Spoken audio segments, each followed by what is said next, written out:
at me shine, I'm on the grind, handling minds, I get it for real. Taking my time, make up my mind, then I go get it. How does it feel? Came from the bottom, straight out the mud. Nigga, I came up from nothing. Niggas was hating, niggas was doubting. Now I'm just pushing their buttons. Look at me shine, I'm on the grind, handling minds, I get it for real. Taking my time, make up my mind, then I go get it. How does it feel? Came from the bottom, straight out the mud. Nigga, I came up from nothing. Niggas was hating, niggas was doubting. Now I'm just pushing their buttons. Been a hater since like forever, my nigga. What's all of the fuss for? You see me shining, I know that you watching. You stay on my page, so you must know. Someone told me my Durango was ugly, like why I got dents in the front though. But then a week later I saw the same nigga, but they was still waiting on the bus though. How ironic, I'm shining on them. Never stop, I keep grinding on them. My girl ex probably hate my guts, now her ring got blue and white diamonds on them. Hell yeah, niggas plotting on me, but my son spoiled rotten, homie. And that mean you come at me, you gon' need a freezer, not a doctor, homie. But back to the car, fuck it run. I just don't look at the mileage. I don't be talking, niggas be negative, I just be moving in silence. It's my time to shine, so I wanna talk about something that's other than violence. Like how about the fact I'm young and I'm black and I'm about to graduate college? Hell no, they don't like that. A young nigga on the right track, they just wanna see the gun on me. You could call that a ice pack. If you don't like it, just keep it moving. Now we could call that a life hack. I knew I was a diamond in the rough. Now you could catch me with a lights at, nigga, look at me shine. I'm on the grind, handling minds, I get it for real. Taking my time, make up my mind, then I go get it. How does it feel? Came from the bottom, straight out the mud. Nigga, I came up from nothing. Niggas was hating, niggas was doubting. Now I'm just pushing their buttons. Look at me shine, I'm on the grind, handling minds, I get it for real. Taking my time, make up my mind, then I go get it. How does it feel? Came from the bottom, straight out the mud. Nigga, I came up from nothing. Niggas was hating, niggas was doubting. Now I'm just pushing their buttons. I never run, I got a son, and I got one more on the way. I gotta make it, cause these little niggas gon' need me to show them the way. So every beat and at every show, I'm tryna blow them away. My pops wasn't shit, cause he chose to leave, but I'm never going away. Hey, we a family, that's team shit. Set it up so they don't need shit. I might never make the Forbes list, but I'm about to make the Dean's list. Drugs ruined everything around me, it's probably why I never dreamed shit. I guess a nigga grew up so. I think my mama was a seamstress. And back in the day, teachers would clown me, they used to tell me I'm hood. Now when somebody got something to tell me, I'm just gonna tell them I'm good. Cause niggas been hating, they see the movement, I always knew they was watching. I could go on a run or throw it away, but I always knew I had options. Stay independent, be a producer, or should I go for a deal? Whatever passage leads me to money, cause I'm kinda short of a meal. Wake up in the morning, look in the mirror like damn, do you know how this feels? I started with nothing, but look at me now, so tell them the glow up is real. Like look at me shine, I'm on the grind, handling minds, I get it for real. Taking my time, make up my mind, then I go get it. How does it feel? Came from the bottom, straight out the mud. Nigga, I came up from nothing. Niggas was hating, niggas was doubting. Now I'm just pushing their buttons. Look at me shine, I'm on the grind, handling minds, I get it for real. Taking my time, make up my mind, then I go get it. How does it feel? Came from the bottom, straight out the mud. Nigga, I came up from nothing. Niggas was hating, niggas was doubting. Now I'm just pushing their buttons.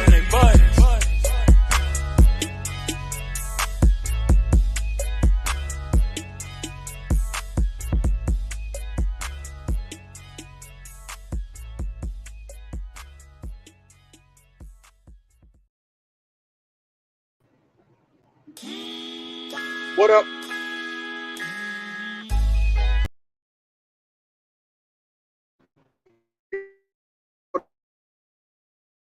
Multitasking right now. So let me see something real quick. Can y'all hear me? If y'all can hear me, give me a thumbs up. All right. All right, I see that.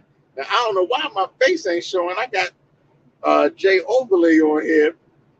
Let me see. Just bear with me real quick. Let me try to knock this out. Boom. There we go. All right, there we go. So what up, good people? What up, good people? Y'all trolling with a trucker today, though. Y'all trolling with a trucker right now. I'm going to put the music on in the background in a second. I just don't want it to echo for what I got going on. I'm on my way home, baby. Say the mom for me. I'm coming home. But what's up, everybody? Welcome to the Fly as Fuck Fantasy Football Hour. Got my man J in the building. Got my man Taz in the building. Got special guest Mark Lee in the building, and my man T Nasty in the building. So we got a full house, and we will get up here and talk that football talk. So what up, Jay? What up, Jay? What's good with you, my brother? What's good? It's a lot to talk about. It's a lot to talk about. It's gonna be hot. It's gonna be hot. Fly as fuck, like you said. We're gonna get into it. That's what's up. Hey, how was your week? You know how we do. How was your week? Oh, always a blessed week. Always a blessed week now, brother. Every day alive is a good day. Now it's Friday. And we're gonna talk this sports. And give fantasy advice. Make everybody smart. That's what it is. I see Taz turned his camera off. Hey, Taz, you ready? You ready back there, Taz? I'm in track also. I'm ready. All right. There we is. What's popping, bro? I'm good. All right. Hey, Taz, you saw that information I put in the chat, right? Speak to videos, my brothers will help you out. All right. So look, I got Taz on here. I got James on here. James, I'm gonna drop down so you can go ahead and handle the show. And but I'm gonna bring up T Nasty. I'm gonna bring up Troy, and I'm gonna bring up Muck as well. And had them brothers introduce yourselves. What up, Muck? Hey, how things going, fellas? Oh man, everything going good. Welcome to the platform, my brother. Thank you for joining us on this fine ass Friday night. No, thanks for having me. It's a privilege. No problem. What's up, T Nasty? What's up, son? They call my name James. I know Taz. What's going on, fellas? How y'all doing? Oh, we good. What's going on, fellas? How y'all doing? Oh, we good, man. We good. All right. So, James, go ahead. Take it away. I'm gonna be back in the back handling all the comments and the music and everything, and y'all can go ahead and get started. Absolutely. What's up, fellas? Good to see y'all in the building. What's up, Troy? What's up, Taz? What's up, Mark? Welcome to the show. Let's get into it. I'm going to start first. We're going to take a step back and we're going to look at this Monday night game, right? Because we're going to take it back to that. We're going to take it back to Josh McIdiot, not McDaniel, right? Josh McIdiot, instead of taking an extra point, tries to go for 2 points. And what happens? They lose the game. Josh McIdiot, what are you doing? What are you doing, Josh McIdiot? Now your team is 1-4 going into your off week, and you have everybody looking crazy. T Nasty, slow down, T Nasty. Slow down. No, that's a good look right there. Slow down, T Nasty. Look right there. Which one y'all want? Because last week we said that was going to be the upset of the week, and what Carson Wentz did was upset everybody. Gave him a tummy ache, Pepto-Bismol, throwing an interception at the end of the game at the goal line. And we're not even going to talk about that snooze fest last night. If you want to put that hat on, you need to put on some goggles and take a nap, because that was a snooze fest last night. Do everybody agree with that? I agree. It's a snooze fest, but they won. I agree. We won. That's why that counts. I agree. But it's a W, my brother. I take it. We need to win desperately. I take it. Yeah, it's hard to win in the NFL. We worry about the quarterback next year. Yeah, it's hard to win into the NFL, T Nasty, but put Heineke in, man. Put Heineke in. Yeah, listen. You know, these Thursday night games have been horrible, man, right? I turned it off. I couldn't take no more. No touchdowns, you know, and I don't know what Ron Rivera was talking about after the game, man. It's like y'all out of control. You know, you got your owners that's losing his mind, talking about he got pictures of every owner in the building. He's going to share everything. It's just out of control, man. Come on, T Nasty. You know it's out of control. That's all you can do is smile. That's all you can do is smile. His hair was all over the place. His hair was all over. He definitely didn't look like an owner. His hair was all over the place. His button up was wide open. He had on tennis shoes and khakis and a sports. He definitely ain't look like no owner. Yeah, you know. So go ahead, Mark. I was gonna say. So the thing with Snyder is that all the owners are trying to force him to sell the team, but he's not going to sell it because he wants to build that new stadium in Ashburton by Dulles Airport. That's what he's waiting for, and once that's built, that's when. Yeah. So, but you know how when people got pictures of everybody, he saw what he said. I had a private investigator to check out Jerry Jones. He got the pictures of everybody. Hey Taz, where you at, Taz? I don't hear you saying anything. No, because I'm tripping. I'm in traffic, but I'm down laughing. This like right here. This like a reality show. My man going against the cold. He say, my man say, yeah, we don't nobody like each other. All the owners don't like each other. They say, no, we just don't like you. I said, go ahead, though.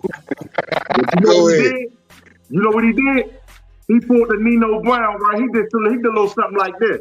Look, if I go down, everybody going down. But look, James, just something real quick, right? I run a pool. I run like an office pool at work, right? Okay. I got 57 people. So when you announce the game, I did a little homework. When you announce every game, I'm gonna tell you the breakdown of my pool. Gotcha. So for that game last night, for y'all information, 32 people. It was 32-25 start time. Yeah, that's because people wasn't paying attention. They should have known. They should have known that Chicago's averaging about 100 yards passing in a season. So if you take that information, they had bad information. So next week though, T Money, send me that pool so I can get involved for sure. All right. Ain't number $5, but the easy pop money. be like, it'd be like 57 people. Like I said, the pop be like 270. Okay. It's a little fun, but hey, you can win a couple dollars. Let me know next week, and I'm definitely getting involved. If y'all interested, just let me know. Ain't nothing but $5 cash out the money, and see, you can win some gas money and some lunch money. Good luck. Okay, let's get into it, fellas. You know, we talked a little bit about the Commanders and the Bears, but the first game we're going to get into this week is the Minnesota Vikings and the Miami Dolphins. So my take on this is Miami Dolphins is down to the third-string quarterback, right? And being down to your third-string quarterback and going against Kirk, who I don't believe in Cousins, I think it's going to be Kirk. I don't believe in Cousins and the Vikings to take that game. I think they're going to put the pressure on the third-string quarterback. It's going to be Justin Jefferson over the top. You know, Dalvin Cook running the ball really well. And I think the Minnesota Vikings are going to take it probably like 35-17.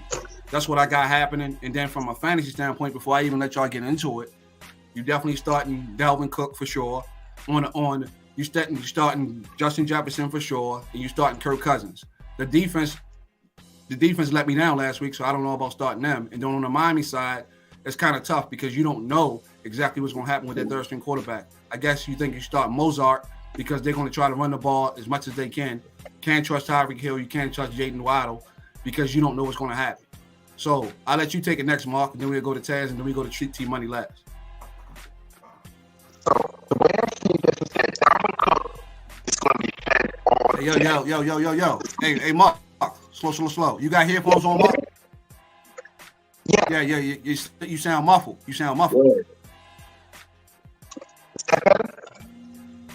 No, you sound muffled. So try to unplug them. And plug them back up. So we're going to go to T Money next. Go ahead, T Money. My pool, it was 44-12 Minnesota, right? Only 12 people with Miami, but remember, It's getting chilly up. It's getting chilly up in Minnesota. The game's in Miami. They coming from out that dome, out that air conditioning. They coming down in that heat. They're gonna be on that hot sideline. Now, like you said, third-string quarterback. Just think, two weeks ago, everybody was talking about Miami was the best team in the NFL. So I wasn't. If he can come in and manage the game, and they can play some defense, it might be interesting, man. But I couldn't be no dummy. They got me started playing. I went with Minnesota. But it might be more than you think it is. Give me a score. Score 21-17 Minnesota. I think it's going to be low. Because I think Miami's going to try to manage the game. I'm gonna start off. I think it's gonna be offense though. I'm gonna start off with it's gonna be 28. It's gonna be 28-14. Minnesota. I keep telling y'all about Minnesota. What y'all think is a game? Kirk Cousins gonna listen. He's a wonderful quarterback in the regular season. This is what he do. And Justin, I mean, I'm a huge fan. You know what I mean? I'm a huge fan. So yeah, we'll go with Minnesota again. Listen, just because we did what we did with from the Eagles, that don't mean that everybody else can do what they want to do. You get what I'm saying? You know what I'm saying? Everybody ain't nuts. Because you think Kirk Cousins gonna come? You think Kirk Cousins at the end of the game he's gonna be saying, "You like that? You like that?" Yeah. Yeah. I'm with James, man. He been there with us, man. I don't believe in Kirk, man. See, that's the problem. But against Miami, yo,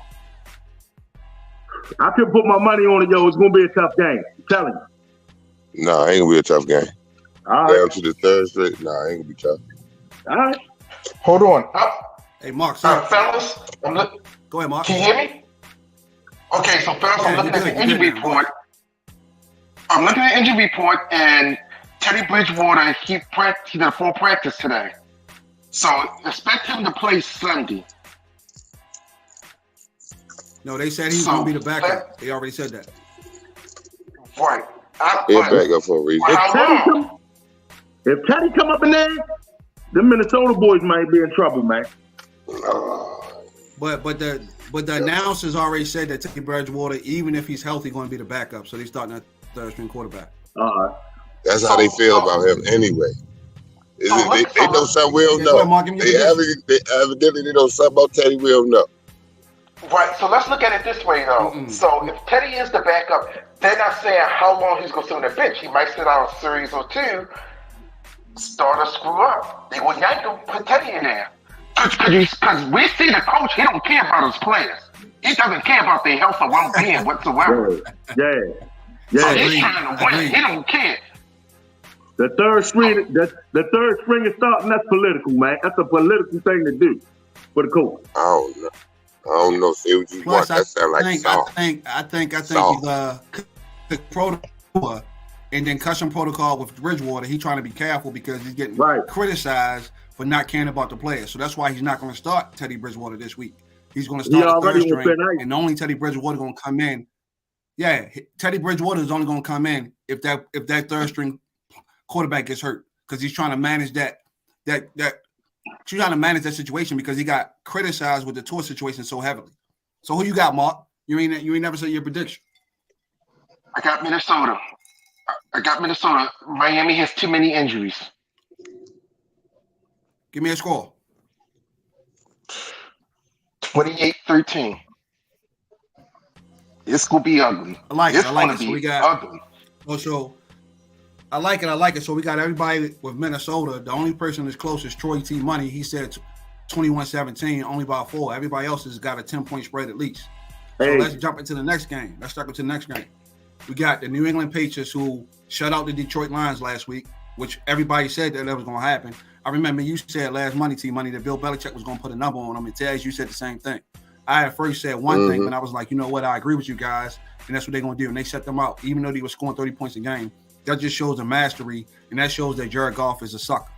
For real. That's what it shows me. So we got the New England Patriots against the Cleveland Browns. Cleveland Browns should be 5-0 or 4-1. They keep collapsing at the end of games and not finishing the game. Right now, I see the Patriots coming in. They playing in Cleveland. So I got the Cleveland Browns running the ball with Nick Chubb, winning that game. I think it's going to come down to the dude Zappy being pressured and him making a mistake. But I think Chubb is going to go for $150 and 2 touchdowns. I think Cleveland will pull it out 24-17. Go ahead, T-Money. New England in the pool. New England 36-21 in the pool, right? 36 people with New England. I took New England myself. I think Bill Belichick can beat Cleveland by himself. You know what I'm saying? 'Cause, like I said last week, Belichick is one of the coaches in the NFL that you really got to account for him. You really got to account for the coaching.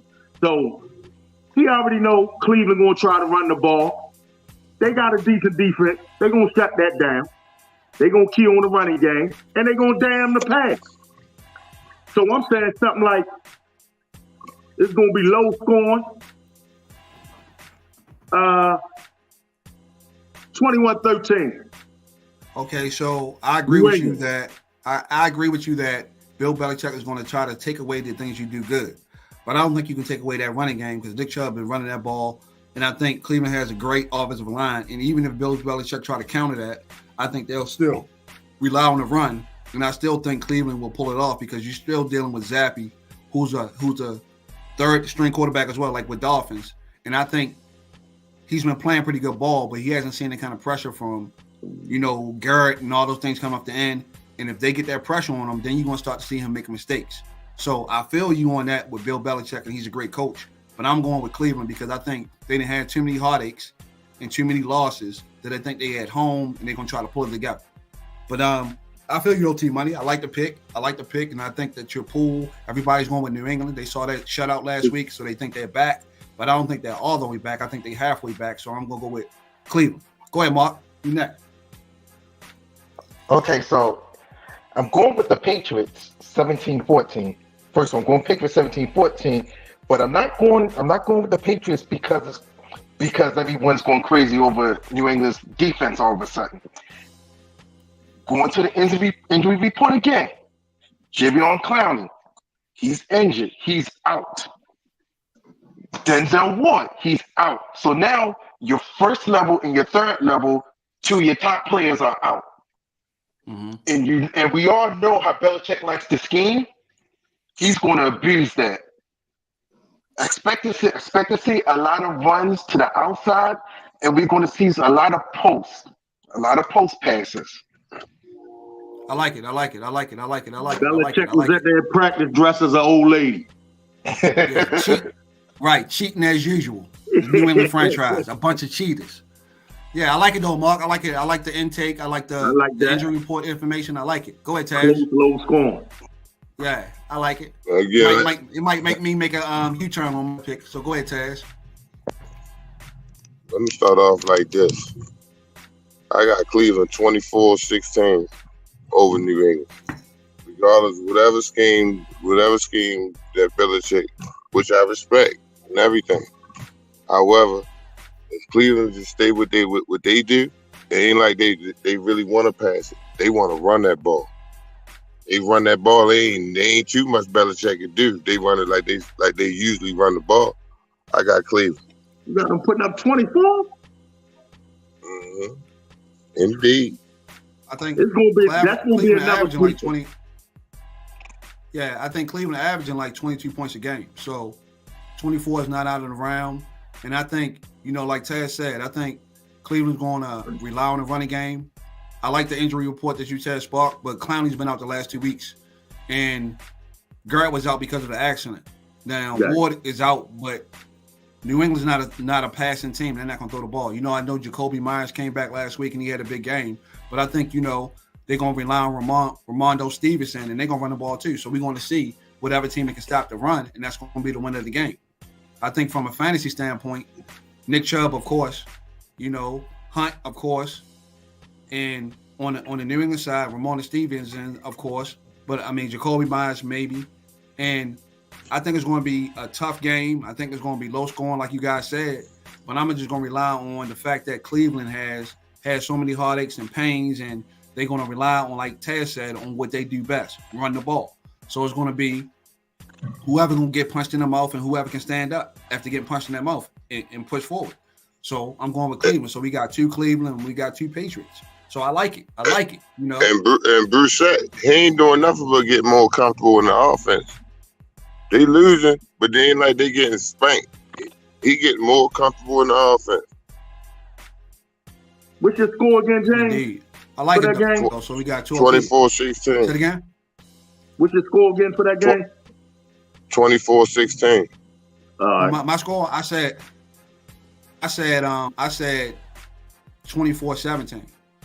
All right, basically the same thing. Okay. Yeah, basically, he said 8 points. I said 7. You know, Mark said 3 points. He said 17-14. And what you say, Troy, you said 21-17, right? So both of y'all 4 points, 3 points, 8 points, 7 points. So, you know, we all over the board, but we got 2 at the top that's saying Cleveland, 2 at the bottom that's saying New England. Coaching is going to prevail, man. Yeah, I mean, I like that. I think, you know, with Cleveland, if they had the Magic Man back there, it wouldn't even be no conversation. But he would be back to week 11. Yeah. Okay, so let's go to the next game. We ain't going to have too much to talk about on this game. We got the 49ers coming into Atlanta going against the Falcons. Falcons is the only team that has covered the spread each week. But the way that San Francisco defense is looking and the way they're running the ball and playing to their strengths, I think San Francisco comes in there and beat up Atlanta a little bit. And I think San Francisco beats them 28-17. Go ahead, T-Money. I barely got Atlanta putting up 10 points. San Francisco looking good right now.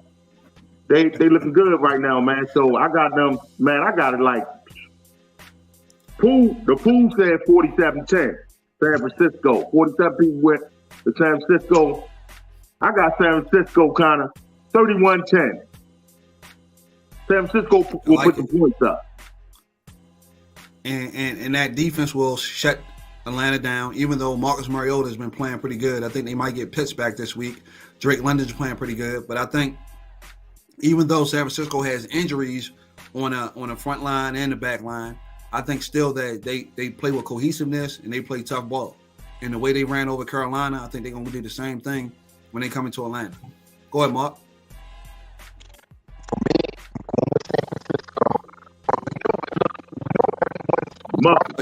Your phone again, yo. Why, Mark, your phone again. I don't know what's happening. First, I can hear you, then you good. Can't hear you good. You sound like a muffled. You sound muffled. So I don't know whether you moving around and it's changing. Yeah, you sound muffled. So we can go to Taz. Go ahead, Taz. Hold up, Mark. I got the 49ers, 28-10. 49ers. I think the defense will overwhelm Atlanta. I'm just giving the division game. Yeah, I'm just not a fan of the Falcons right now at all.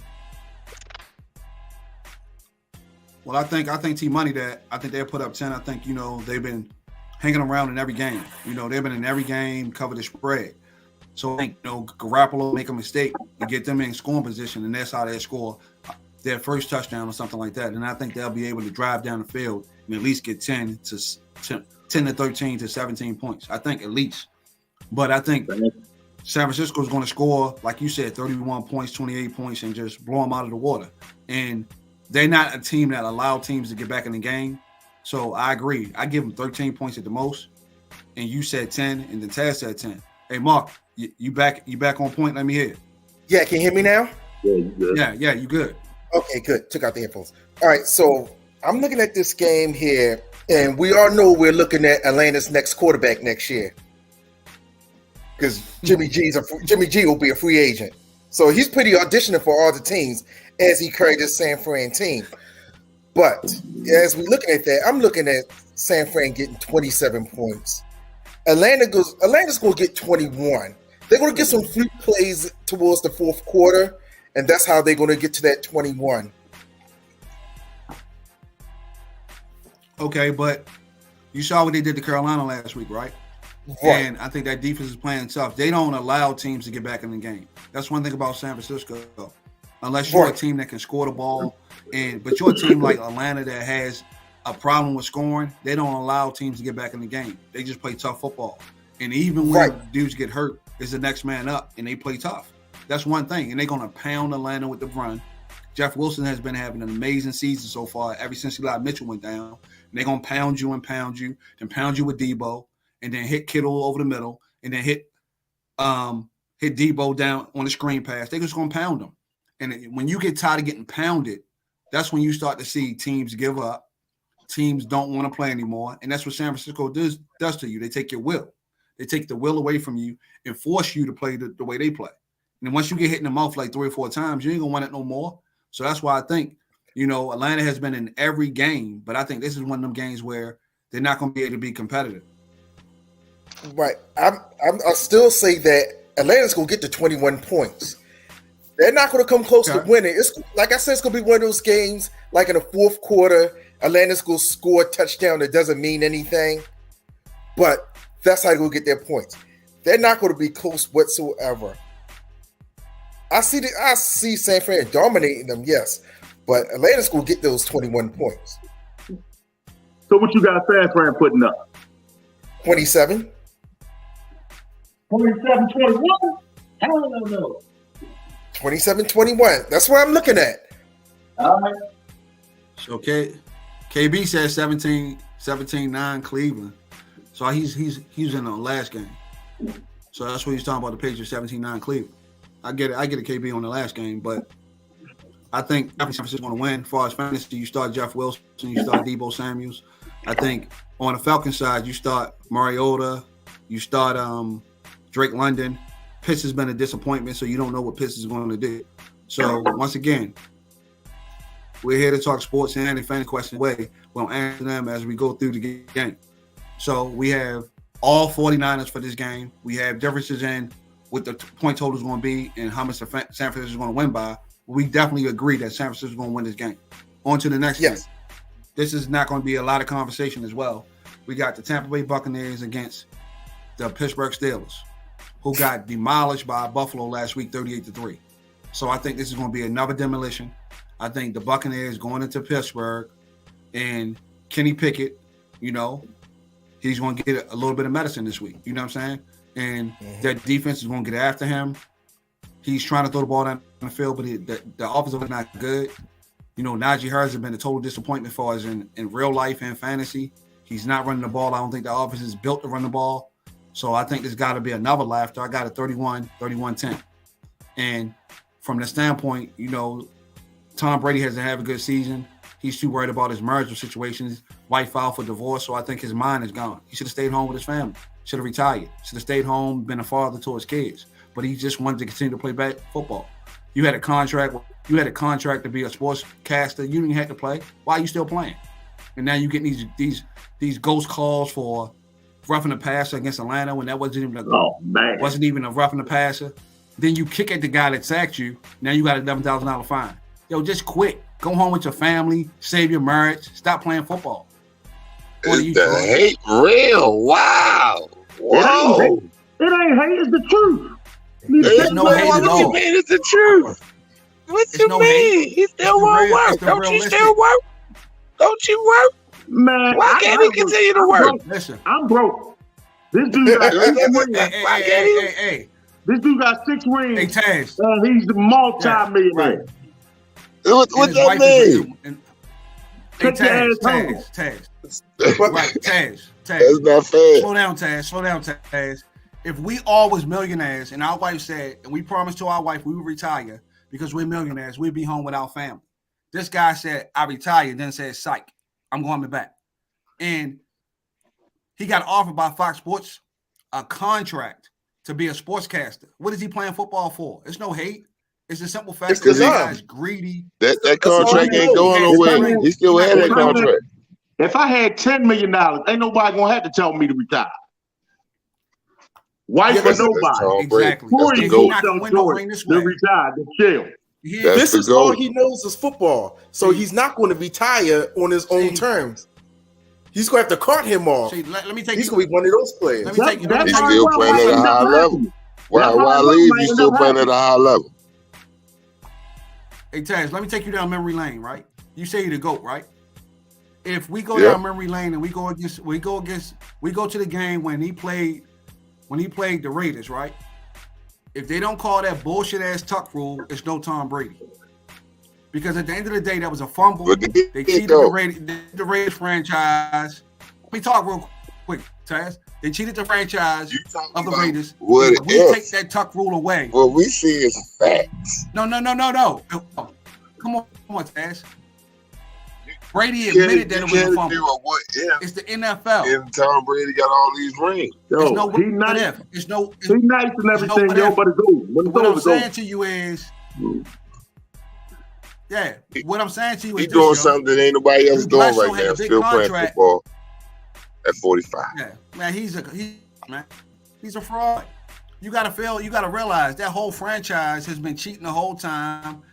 You know, recording practices, knowing everybody. I can give you that. So what happened in Tampa Bay then? So what happened in Tampa Bay? Did he cheat in Tampa Bay? Yeah, he keep trying to stack the deck. So that's one. He keep trying to stack the deck. Yeah. So how about this though? The Seattle game, right? The Seattle game when they at the 2-yard line and they don't give it to Marshawn Lynch. That showed me who had more money. Kraft had more money than the owner for Seattle, and that's why they ain't run a damn ball, because that would have been Seattle back-to-back championships. The Atlanta Falcons game, they down 28-3. That's just bad coaching. They wouldn't have that one. Think about it, yo. The owners that got the most money get the best calls, yo. Kraft got the money. You start to get a little scurry on me now. You start to get a little conspiracy theory on me now. You started to spook me out a little bit now. What you about to say, man? Sometimes you just got. Why did and let me say this, Tom Brady, I call him the GOAT. Taz, I'm still talking. But he's not my favorite quarterback. I don't call him the GOAT. Mm-hmm. Listen. When Bob up in that scandal, kind of same thing like with Deshaun Watson, what happened to him? You know why? Because he's best friends with Roger Goodell. Nothing happened when he was doing the same thing with the parlors and the happy endings and all that other bullshit. Coming in there and saying, he got slapped on the wrist. He did more than that. Because he Bob Kraft with all that damn money. Ask Daniel Snyder, he did more than that. Hold up, y'all. That's not about business. That's not about business. We can't get into that. We talking about on the field. Wilding last night, man, when they showed him. It looked like he was saying, it looked like he was up there like, he was in between two. It looked like he was up there like, man, these motherfuckers mad because I got bitches. You know what I'm saying? They're mad because I got bitches.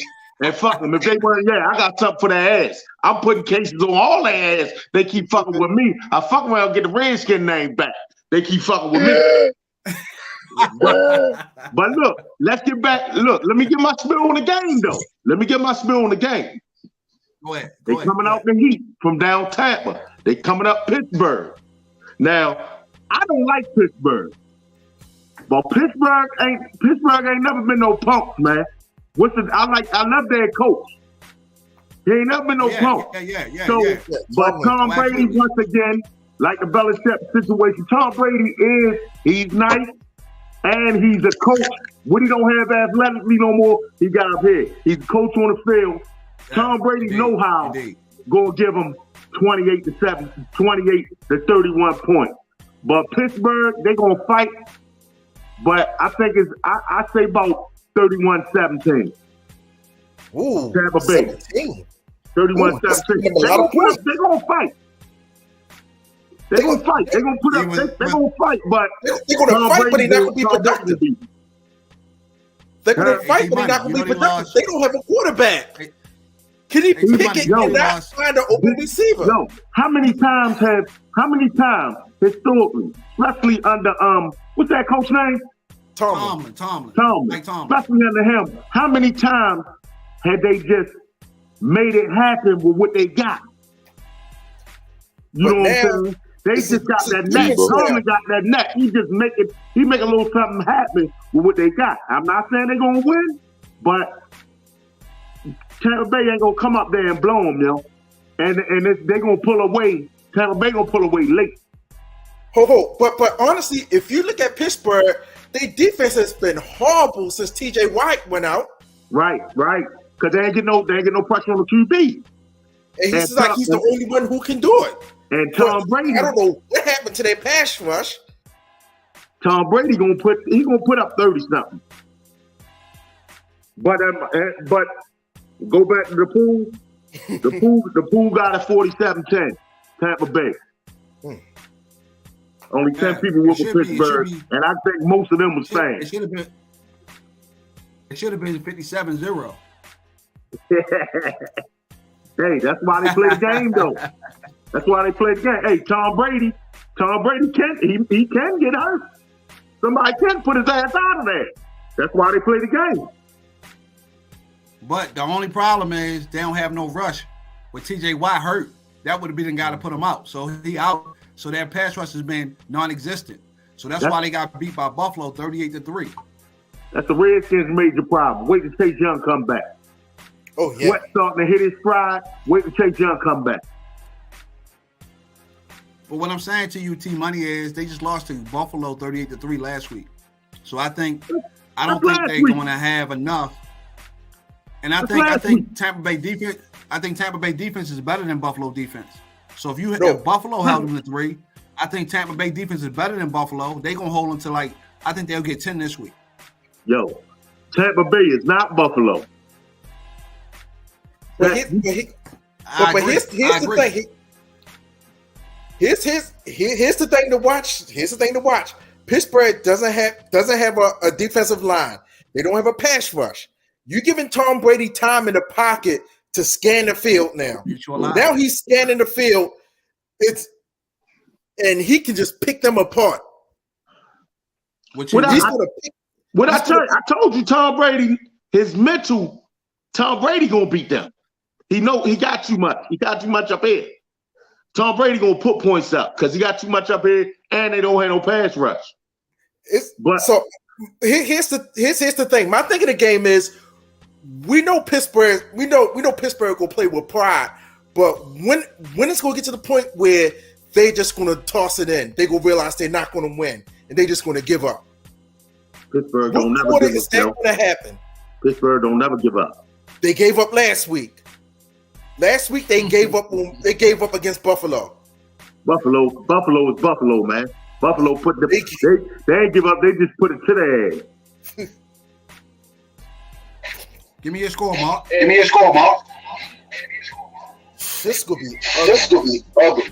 I'm looking at 28. Hey, James, check your questions. You got too much echo. Check your questions. Yeah, I did. I put it in the chat. Make the trade.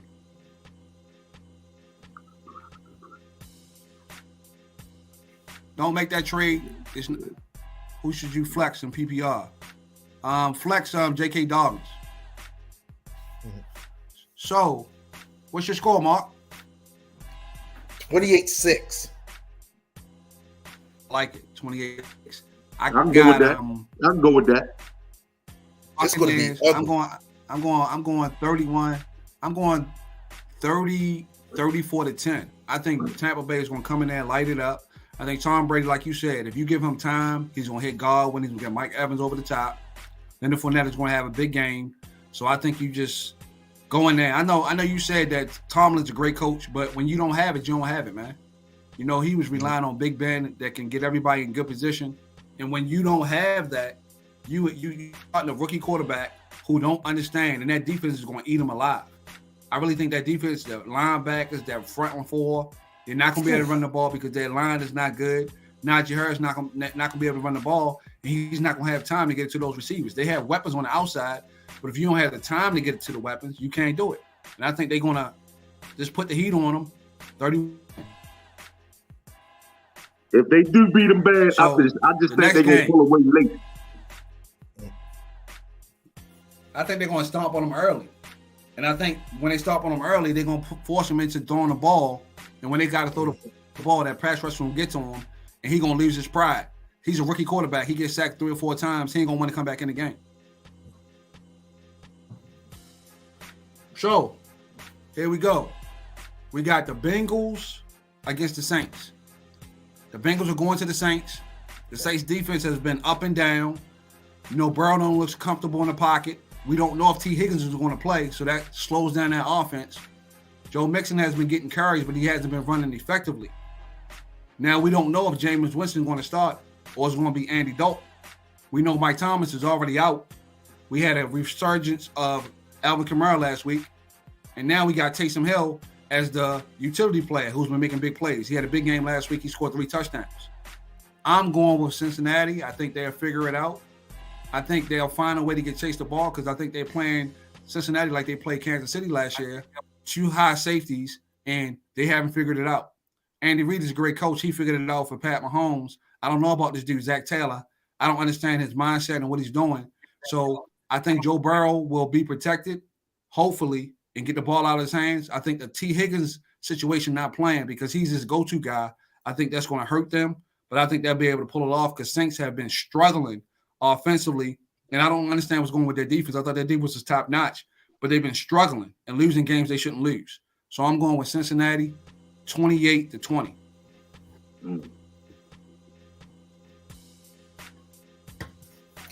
So, Mark, just to let everybody know,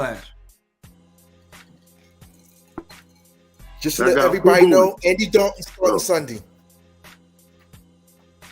Okay. You said Andy Dalton what? Andy Dalton starting Sunday. Start. For the Saints. For the Saints. All right, so I might have to change my score. Go ahead, Mark. Then. Go ahead, give me your intake. Go ahead, Mark. It's on you. Joe Burrow's coming home. He's going back to Louisiana. They going to show out. LSU. They going to show out. They going to show out. It's going to be. Give me a score. It's going to be a competitive game, like 24-17, something like that. It's going to be a one-score game. I'm going to go with 24-17.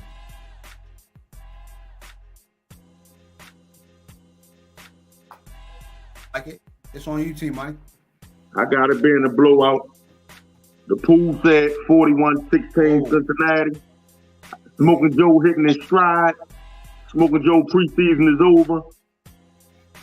I pretty much got the game, like y'all said, the Tampa Bay game is going to be. Because New Orleans don't hit no quarterback. I got New Orleans. I don't even got them getting in the end zone. New Orleans might kick 3 field goals. 31-9, Cincinnati. So guys, real quick, check this out. Guys, real quick, check this out. New Orleans only has 2 wide receivers on its 53-man roster who was not on the injury list this week. They have to call up players from the practice squad to play wide receiver. Exactly. And they got good point. And they got Michael Thomas is already out. Mm-hmm. And they got Tony the Tiger playing quarterback. Another one that need to go home. I agree. Chris Olave is in concussion protocol. He did practice, but I don't think he's going to play. Michael Thomas already ruled out. So it's going to be the Taysom Hill and Alvin Kamara show. And Cincinnati will learn how to stop the run. They're not going to be able to throw it over the top. They're not going to fit, so they can stack the box and stop that. I'm going to go off camera for a couple minutes. Okay. I'm still weird, though. So I think Cincinnati will beat them. I think it's going to be 28-20. I think Taysom Hill and I think also Alvin Kamara will be able to have success on the ground.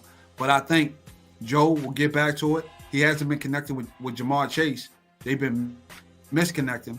And I think because he's been double-teamed that he's going to have to use Tyler Boyd and Hayden Hurst. And then Joe Mixon will have a big game as well. So I think with that, with Cincinnati going home to Bayou, he's going to realize that that's where he won the championship at LSU. That's when he was at his best. He had the connection with Chase Young. What I'm doing, Jamar Chase, not Chase Young. Sorry about that. And he had that connection with them. I think that, and with that being said, Joe Burrow has a big game, and with Andy Dalton having no weapons, they win that game. And Smoking Joe, the only quarterback in the NFL that don't need no line. I like it. Go ahead. Here's something weird. Just looking, the line for that game, even after all the injuries, is that Cincinnati is only favored by 2.5 points. Because it's in New Orleans. Yeah, it's in New Orleans with that crowd. with all that crowd, and you don't know how that crowd is going to change the momentum of the game. And you know it's tough to play in New Orleans all the time, no matter whether they got a good team or not. It's tough to go into that stadium and win. So I think that's why the line is so low. And then Cincinnati hasn't been blowing teams out. They've been barely winning. Even last week against the Ravens, you know, the Ravens barely beat them. Scores have been like 3 points, 4 points, not no blowouts. And that's why I think the line is so low. So the next game, we got the Ravens against the Giants. This is a pretty good contest. I have a lot of people talking about the Giants. But I think, you know, I think they're foolish because I think Lamar Jackson will go in there and do his thing. What people don't realize is Lamar Jackson is normally the best player on the field. He's going to go away from they're trying to be a pocket quarterback and just be a football player. And I think they figured out some things on the back end with their defense because they were getting torched on the back end. So I think they changed their scheme. And I think with Lamar's going to go out there and do his thing. I think he's going to run the ball. I think it's going to be, you know, I don't know about Bateman. He's not going to play. So I think it's going to be Duvernay. And I think he's going to get it out to his main man, Mark Andrews, of course. And they're going to pound him and force the one-dimensional Giants into throwing Daniel Jones into throwing the ball. And I don't think he's going to be successful at that because they never have healthy receivers as well.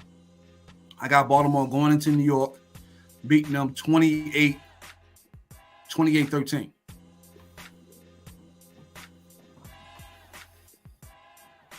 Go ahead, Mark. I'm looking at this game.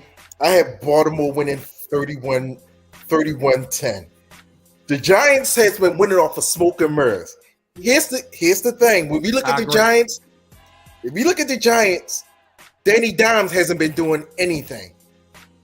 They really don't have a pass game. They just run the ball. And when you play against a team like Baltimore who gets Calais Campbell there to clog up the middle, what are the Giants going to do?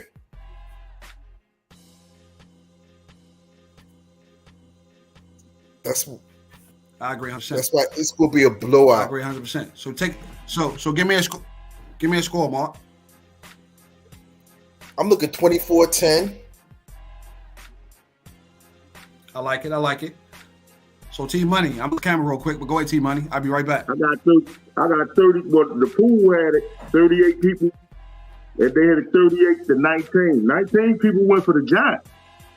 I was like, dang, they really think the Giants wanted something, but the Giants, man, they they pretenders, man. Mm-hmm.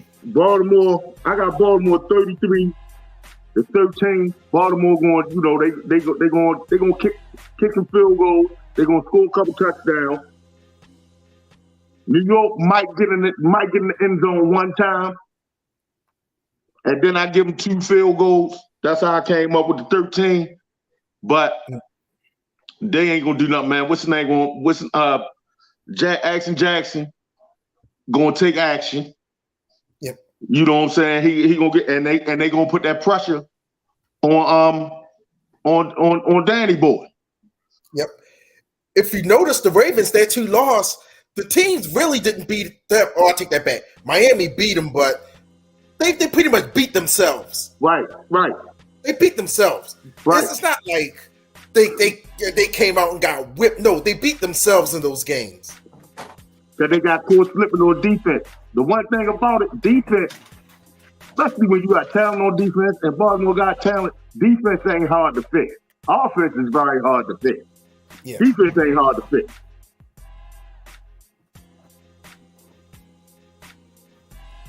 Yep. So I'm just looking at the Ravens. So I got Baltimore. You know, Baltimore will kick quite a few field goals, and they're gonna score a couple. They're gonna score about 2, 3. They're gonna score about 3 touchdowns and kick about 4 field goals. Mm-hmm. But they always kick field goals. So you got them going into New York. And they ain't going to miss. Yeah, they got the best field goal kicker in the game. So right, they ain't going to miss. Know that. Yeah, I mean, if it comes down to a field goal, that's money in the bank for the Ravens. He's the best field goal kicker, the ultimate weapon on that side. This game is not coming down to no field goal. I agree. I just said if it did. I know it's not coming down to a field goal because the Giants are one-dimensional. The Giants are one-dimensional, and for Green Bay to be in that game and not score the whole second half is ridiculous. It makes no sense. You got outscored 17-0 when they was running a wildcat with Saquon Barkley. What kind of defense? That wildcat has been that wildcat has been figured out since 2014. And in 2022, Green Bay, you couldn't figure out the wildcat. Yo, when you ain't prepared for it though, it could be something, man. And they wasn't prepared for that. They just brought it out of the blue. When you ain't prepared for it, every time it ever worked in the NFL, since Miami first brought it back to modern day football. When they break it out and the team ain't prepared for it though, it works. That's just like man, Navy, my college team is Notre Dame. Navy runs the option every damn play. That option get you fixed if that's all you run. And it takes time off the clock. So I might have to take a couple points back. Right. I might have to take a couple points back from Baltimore if they allow Barkley to do that. But Barkley ain't gonna do that against Baltimore because Baltimore gonna put them pads on his ass. But you gotta remember also we talked about Saquon Barkley. Isn't it time for him to get hurt? Exactly. This is about to time for him to get hurt again. That's my point. And he's not gonna do that against Baltimore because if they come out there with it, Baltimore gonna put them pads on. I agree. No doubt. So we got everybody going for Baltimore. I'm gonna change my score. I'm gonna take a couple points back from Baltimore. 27-13. Baltimore. I'm gonna take 2 field goals out. I'm going. Yeah, the field goals, like I said, 28, but they're not gonna score 4 touchdowns. So I like that. I like that 27-13. That sounds good to me. A couple field goals, like you said, and a couple touchdowns. Lamar Jackson gonna be Action Jackson. He'll figure it out. Get them out of sorts. Make some big plays. But they definitely gonna kick some field goals because the offense is gonna slow down and shut down in the red zone, and they kick. Hello? Yeah, we can hear you. Oh, all right. James look like he froze. You good, James? No, I think he is frozen. James. He'll work it out. But yeah, man.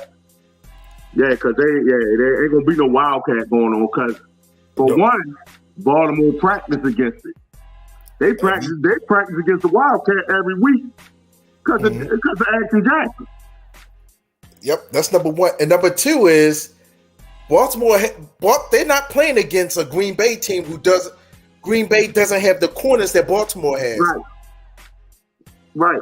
But shit, they ain't mad shit. But what better practice can you get at the Wildcat than the Ravens? Right. I think J.K. Dobbins is going to have a big game also. Mm-hmm. Yeah, Shorty ready to go. Well, shit, you want to keep it moving? Yes, keep it moving. We'll go to the Jets and the Packers. All right, go to the Jets and the Packers. All right. Jets and the Packers. All right, now look, amazingly, my pool, right? Like I said, 57 people. Mm-hmm. It's 44-13. 44-13 Green Bay. Maybe 13 people went with the Jets, man. People think the Jets got something going on. They do. The Jets they're like one player away. I don't know what position. They need that one player to galvanize the team. They need that superstar. That's what they're missing. But just like I said about Brady and them, man, Rodgers gonna beat them by his damn self. He ain't losing to no damn Jets, especially after he just lost. Yeah, but Aaron Rodgers, he doesn't have the greatest receivers. He makes receivers. That's what he do. Just like Brady, he makes receivers. If me and you go out there, he gonna put it on our team. All he gonna say is, man, just wrap the ball up and go down. Come on, man, he ain't losing to no Jets. He lost. Embarrassing enough, he lost to the Giants. He ain't losing to no damn Jets back-to-back week. I think it's gonna be a close game. I think it's a toss-up. It might. I'm starting to lean more towards the Jets. Then they in Green Bay, coming off an L. So I say, shit. I say they're gonna jump in them stands in the end zone 4 times. That's 28. They're gonna kick 2 field goals. 34. Jets ain't gonna do nothing. 34-10. Green Bay. They mad. I'm thinking the Jets gonna make it ugly. I'm thinking the Jets is gonna make it real ugly. They're gonna control the clock. They're gonna run the ball. They're gonna short passes. It's gonna be a low scoring game. I'm thinking something in the lines of like 19-14. I know with Aaron Rodgers it doesn't seem like a lot, but I see the Jets pulling this one out, and it's gonna be a low scoring game. Man, the way to beat Green Bay is to keep the ball out of Aaron Rodgers' hands. Exactly. And their defense ain't great. No. But all right, so you going with the Jets? I'm going with the Jets. I'm going with the Jets, like 19-14, 19-17, around there. It's gonna be a low scoring game. They're not gonna be able to keep. They're not gonna be able to keep it. They're not gonna be able to keep it from Aaron Rodgers, man. And just like I said about Pittsburgh, even though I got them losing this week, like traditionally, man, Aaron Rodgers, man, he just get it. He get it done. I feel as though it's about. Especially he get it done, especially against teams he's supposed to get it done against. You know what I'm saying? Somebody he's supposed to. Aaron Rodgers rarely gets upset, and it's just hard to bet on him, man. I can't go against Green Bay in this, especially with no damn Jets.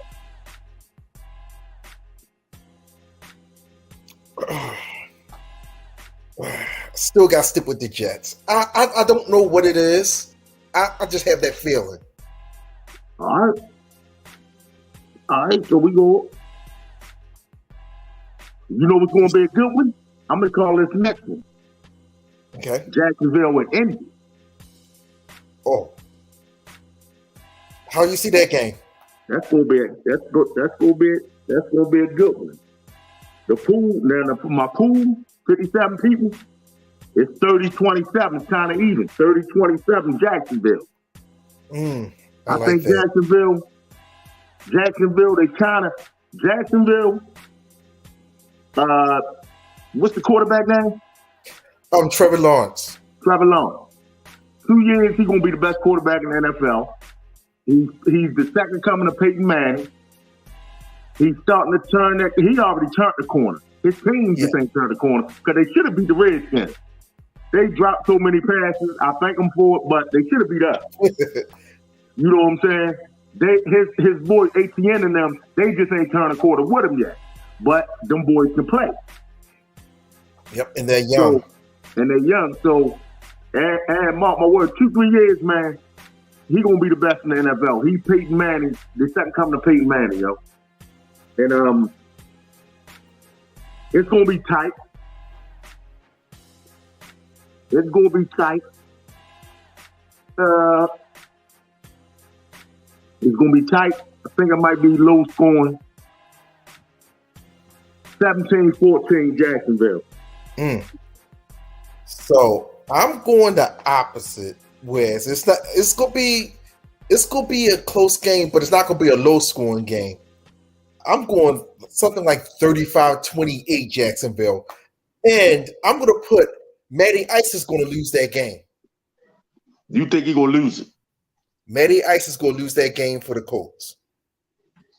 You know what?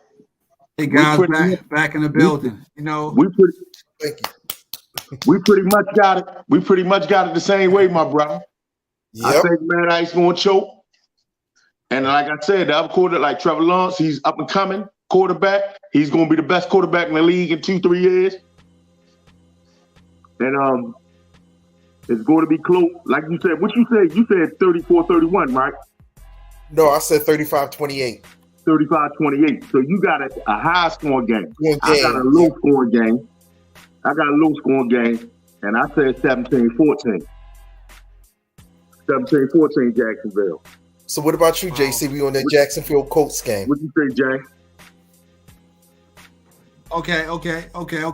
So, AT Money, I heard you talking about Trevor Lawrence will be the best quarterback in the next 2 years. I think he has strides and he has a good quarterback coach, that's going to help him out. And he looks better this year, but I think he still has some tutoring to do, and he has to figure out when to make the play and when not to try to force the play. So I think he's making strides, and I think he's developing, but I don't think he'll be the best quarterback in the league in the next 2 years. I think it's going to be a low-scoring game. I think the Colts. Go ahead. Let me ask you a question. You see how Taz was saying, Brady is Taz's GOAT, right? The quarterback, right?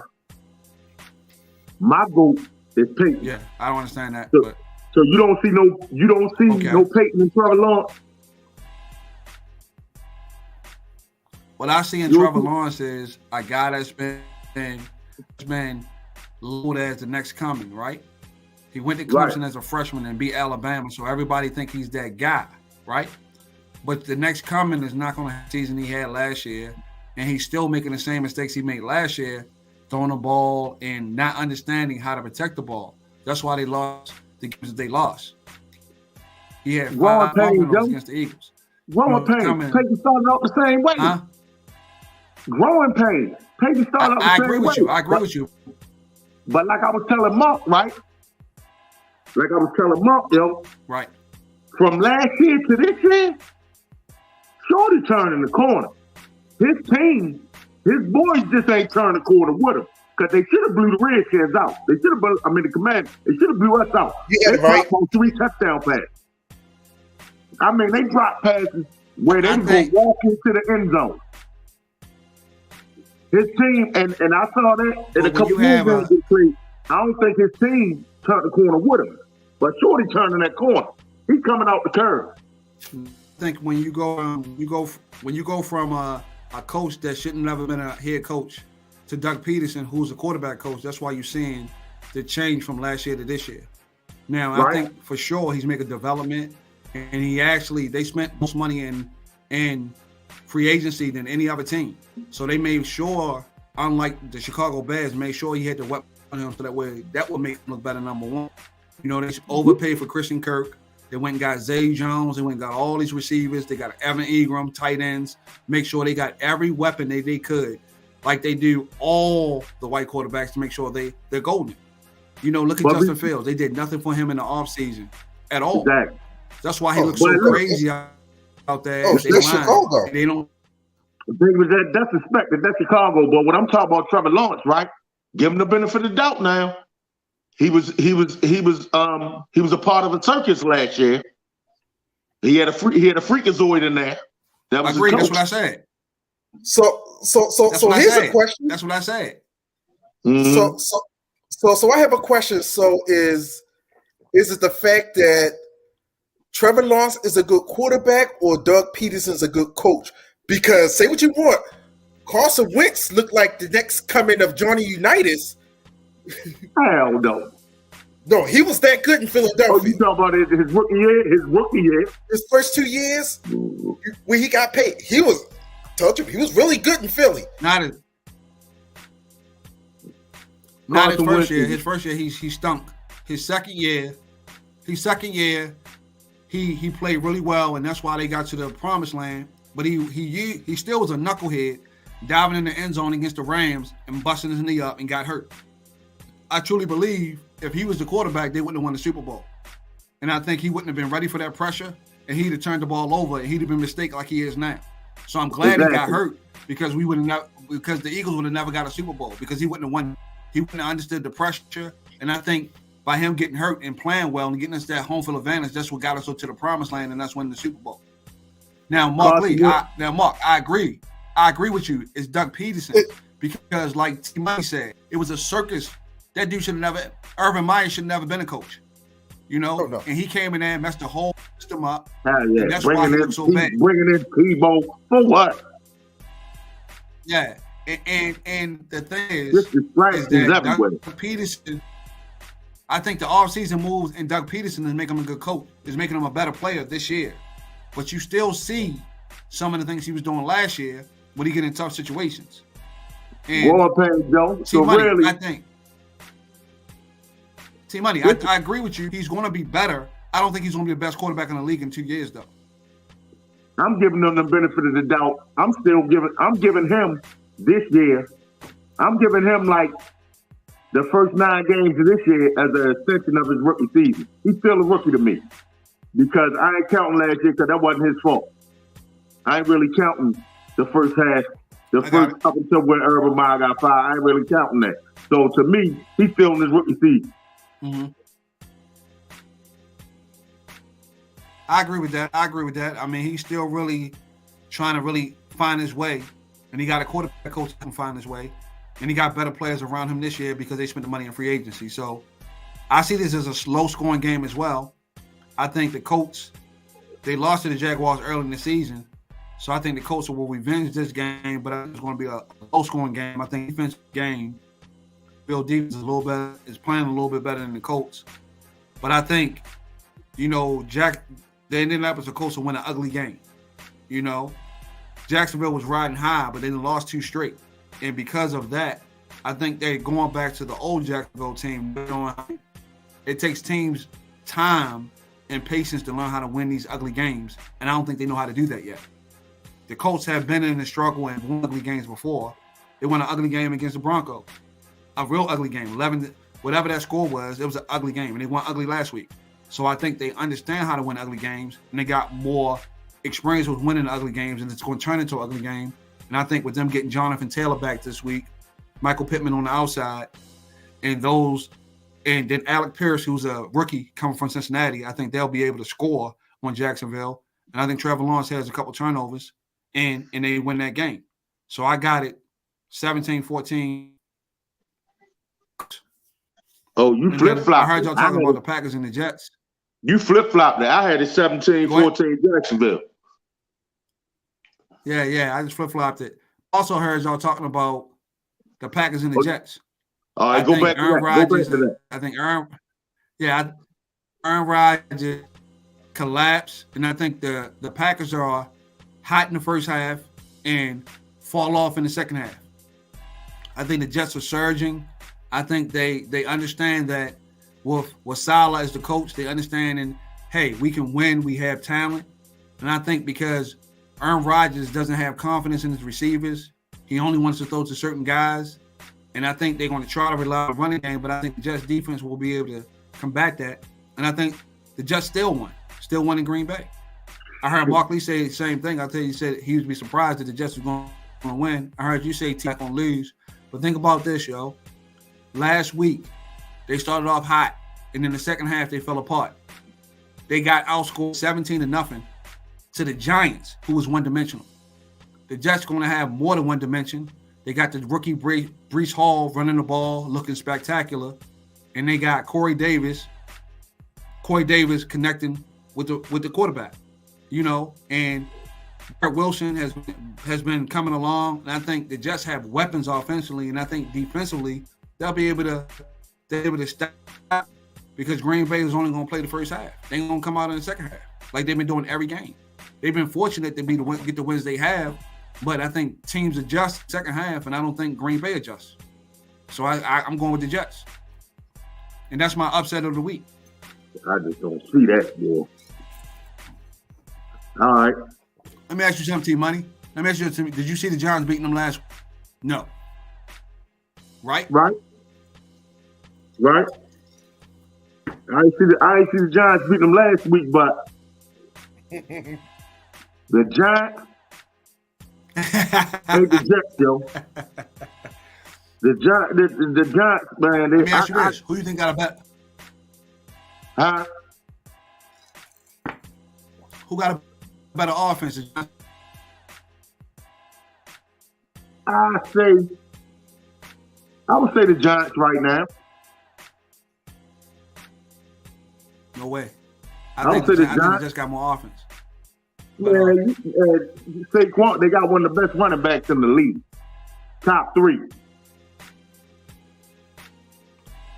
Which will make any quarterback job easy. Easier. Not easy, but easier.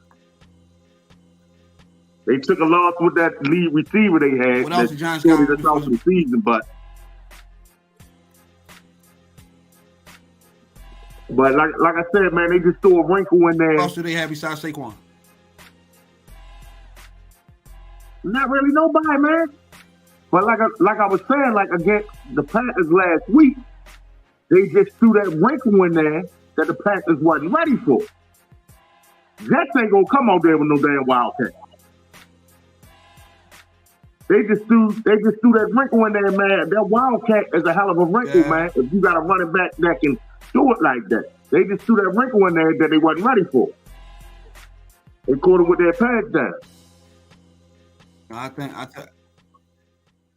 think, you know, every game Green Bay has come out fresh in the first half and struggled in the second half.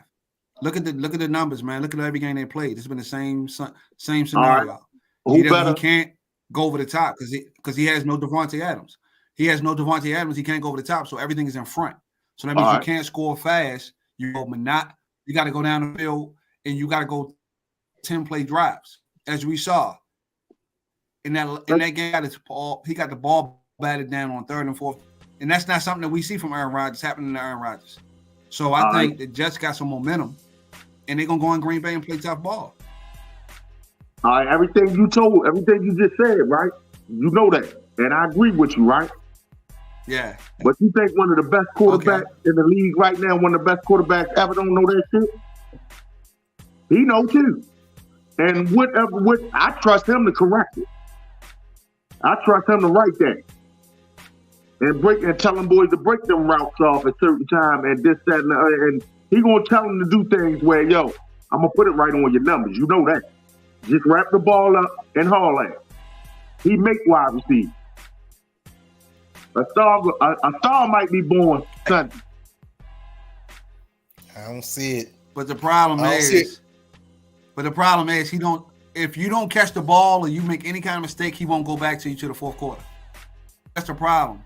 He's stubborn. He's not like Pat Mahomes or Josh Allen that's gonna keep throwing the ball to you guys. You know something? We're forgetting the most important thing. The Jets have a good secondary. Yeah. So they're gonna have to rely on Aaron Jones and Dillon. Yeah. So it's not gonna be that easy for Aaron Rodgers. That's why I'm going with the Jets. I agree with you, Mark. I'm going with the Jets. That's the upset of the week. Man, y'all disrespecting Aaron Rodgers, man. I ain't really lock of the week. I'm an Aaron Rodgers fan, T-Money. I'm an Aaron Rodgers fan, but the facts are the facts, man. I'm an Aaron Rodgers guy. But what I will say about Aaron Rodgers, he should have more than one Super Bowl. He choked last year. He choked the year before. And if you that guy with that kind of talent, you got to make the plays. And you got to have more than one Super Bowl. He's just like Brett Favre. One Super Bowl, all that talent, the same thing. One Super Bowl, you can't throw it and catch it, though, man. You can't throw it and catch it. Say it again. You can't throw it and catch it. And to me, hold up. Me, Green Bay, especially while he was there, they never invested in the defense. They try to outscore him. No. If you look at the stats, man, every time they draft, they only draft defense. They never drafted a wide receiver in the first round since he's been there. So they didn't invest in the offense. That's why he only had one guy. Devontae Adams was drafted in the 2nd and 3rd round. Every receiver he had was drafted in the 2nd and 3rd round, not a first-round talent. They used to always use their first round, but they always use first-round draft picks on defense, defensive line, linebacker, or corner. But the problem with Aaron Rodgers is last year, the year when Tampa Bay won the Super Bowl, Tom Brady threw 3 interceptions. He threw 3 interceptions. You got to win that game. Instead of running the ball, he tried to force it to Devontae Adams, and they lose that game. If he'd have ran the ball on third down, he'd have almost scored. It'd have been 4th and 1, so they don't go for the field goal, and they don't give Tom Brady back the ball. Aaron Rodgers blew that money, as he did the year last year. He had Allen Lazard running open. He tried to force it to Devontae Adams. If he'd have hit Allen Lazard over the middle, that'd have been a first down, and they would have kept going. Know what he did? I'm going to Devontae Adams no matter what. I don't care if he's triple team, quadruple team, whatever. I'm going to Devontae Adams. You can't blame him, no. I like him as a quarterback, but you can't have that kind of dysfunction in the postseason because that's when stars are born, in postseason, not regular season. And if you look at his postseason numbers, they've been shaky every year. Yeah. People, he lose to teams with defenses, man, because he don't have nothing. But he's supposed to be that guy, though. And I like him. Nothing. I like him. He's supposed to be that guy. You got to overcome that. You got to overcome that because you that guy. If you the next coming and you that guy, you got to make the plays. He don't make the plays when he's supposed to. You can't tell me if Tom Brady throws 3 interceptions, ain't you supposed to win that game? Yeah. Talk to me. And he lost the game. And he lost that game forcing it to Devontae Adams. Instead of running the ball, he's an athletic quarterback. He could have ran the ball in. It was wide open. I'm going to Devontae Adams no matter what. You talking about that? Yeah, I remember that. Yeah. And if they win that game, they win the Super Bowl. That was the year that, once again, Tom Brady wasn't supposed to win the Super Bowl because Green Bay was supposed to beat them. And Green Bay would have beat Kansas City that year because Kansas City had no line, and Aaron Rodgers would have lit them up. I don't know, man. You can't. It never happened. So the best team won these games. So you can't say that. But T Money, he threw 3 interceptions. Tom Brady threw 3 interceptions. If he throw 3 interceptions, you got to win that game. Aaron Rodgers didn't win that game. And the team that won between Tampa Bay and Green Bay was going to win the Super Bowl. Flat out. We all knew that. Everybody knew that. And Aaron Rodgers blew that money. While they play the game, man, you can't just say that. While they play the game. Let me ask you this, though, right? In that kind of situation. Check the question, Jack. I said, take that trade. Go with Damian Pierce. Damian Pierce gonna run the ball. Tyreek don't have a quarterback, so I'll go with Damian Pierce. Take that trade because in fantasy, Damian Pierce is the running back. Running backs are short, hard to come by, and that's it. You got to take that trade. Tyreek Hill, you don't know what is going to happen with the quarterback situation. Tua's on a short leash. If he come out there and get hit again, he's gonna be out for the season. So take that because you don't know what's going to happen with the Dolphins offense. So let's go to the next game, man. Who we got? We got the Cardinals and the Seahawks, right? So we got Kyler Murray. We got Kyler Murray, who's it seems like they taking sleeping pills, man. They don't wake up to the second quarter, right? They come into the game, get smacked around, and then all of a sudden they wake up, and then all of a sudden Kyler Murray want to be Superman. But I guess people not realizing Geno Smith is having a resurgence. His numbers is way better than Russell Wilson. And he got the Seahawks in a better position than Russell Wilson had them in last year. Yep. You got the Denver Broncos. You got the Denver Broncos out there with baseball scores instead of football scores. I thought, the Colorado Rockies was playing the San Francisco Giants. 11-10. How is that a football score? They can't score in the red zone. Struggling in the red zone. One of the worst teams in the red zone can't score field goal. Can't score touchdowns. So, myself, I think with Seattle and the Cardinals, if I think so, we got 1 week before D-Hop comes back. They play Sunday, then they play Thursday night against the Saints. So Kyler Murray puts on the Superman cape, and they beat Seattle in Seattle. I know they got a great crowd, but I think Geno has been riding high, but I don't think their defense is that tough. So I got Arizona beating them 28-24. Go ahead, Mark. I'm going with Seattle. Okay. I'm going with Seattle. 2 reasons why. 2 reasons why. James Conner's not playing, so now you can't run the ball between the tackles. That's number 1. Number 2, Matt Prater is still out. And how did they lose last week? They missed the field goal. So now you have two important pieces of your team that you don't have. And you know Geno Smith's not writing back. So you can't write him off. So I got Seattle winning 24-10. Y'all pumping Geno up, man. Man, Geno. This is not pumping Geno up. This is looking at Kyler Murray. Kyler Murray is not a great quarterback. Geno Smith is the black Carson Wentz, man. Come on, man. Hit Geno one time and watch what happens. Hit him one time. This go back to West Virginia when he's playing with Tavon Austin. Hit Geno one time. He gonna be looking over his shoulder the rest of the game. Geno be shook. Look, I'm gonna tell you something about Geno, man.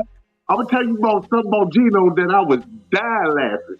Look at that play. It was a touchdown. What they play Monday night? Didn't they play? Who they beat on Monday night? Oh, the first game of the season? First game of the season. They beat Denver.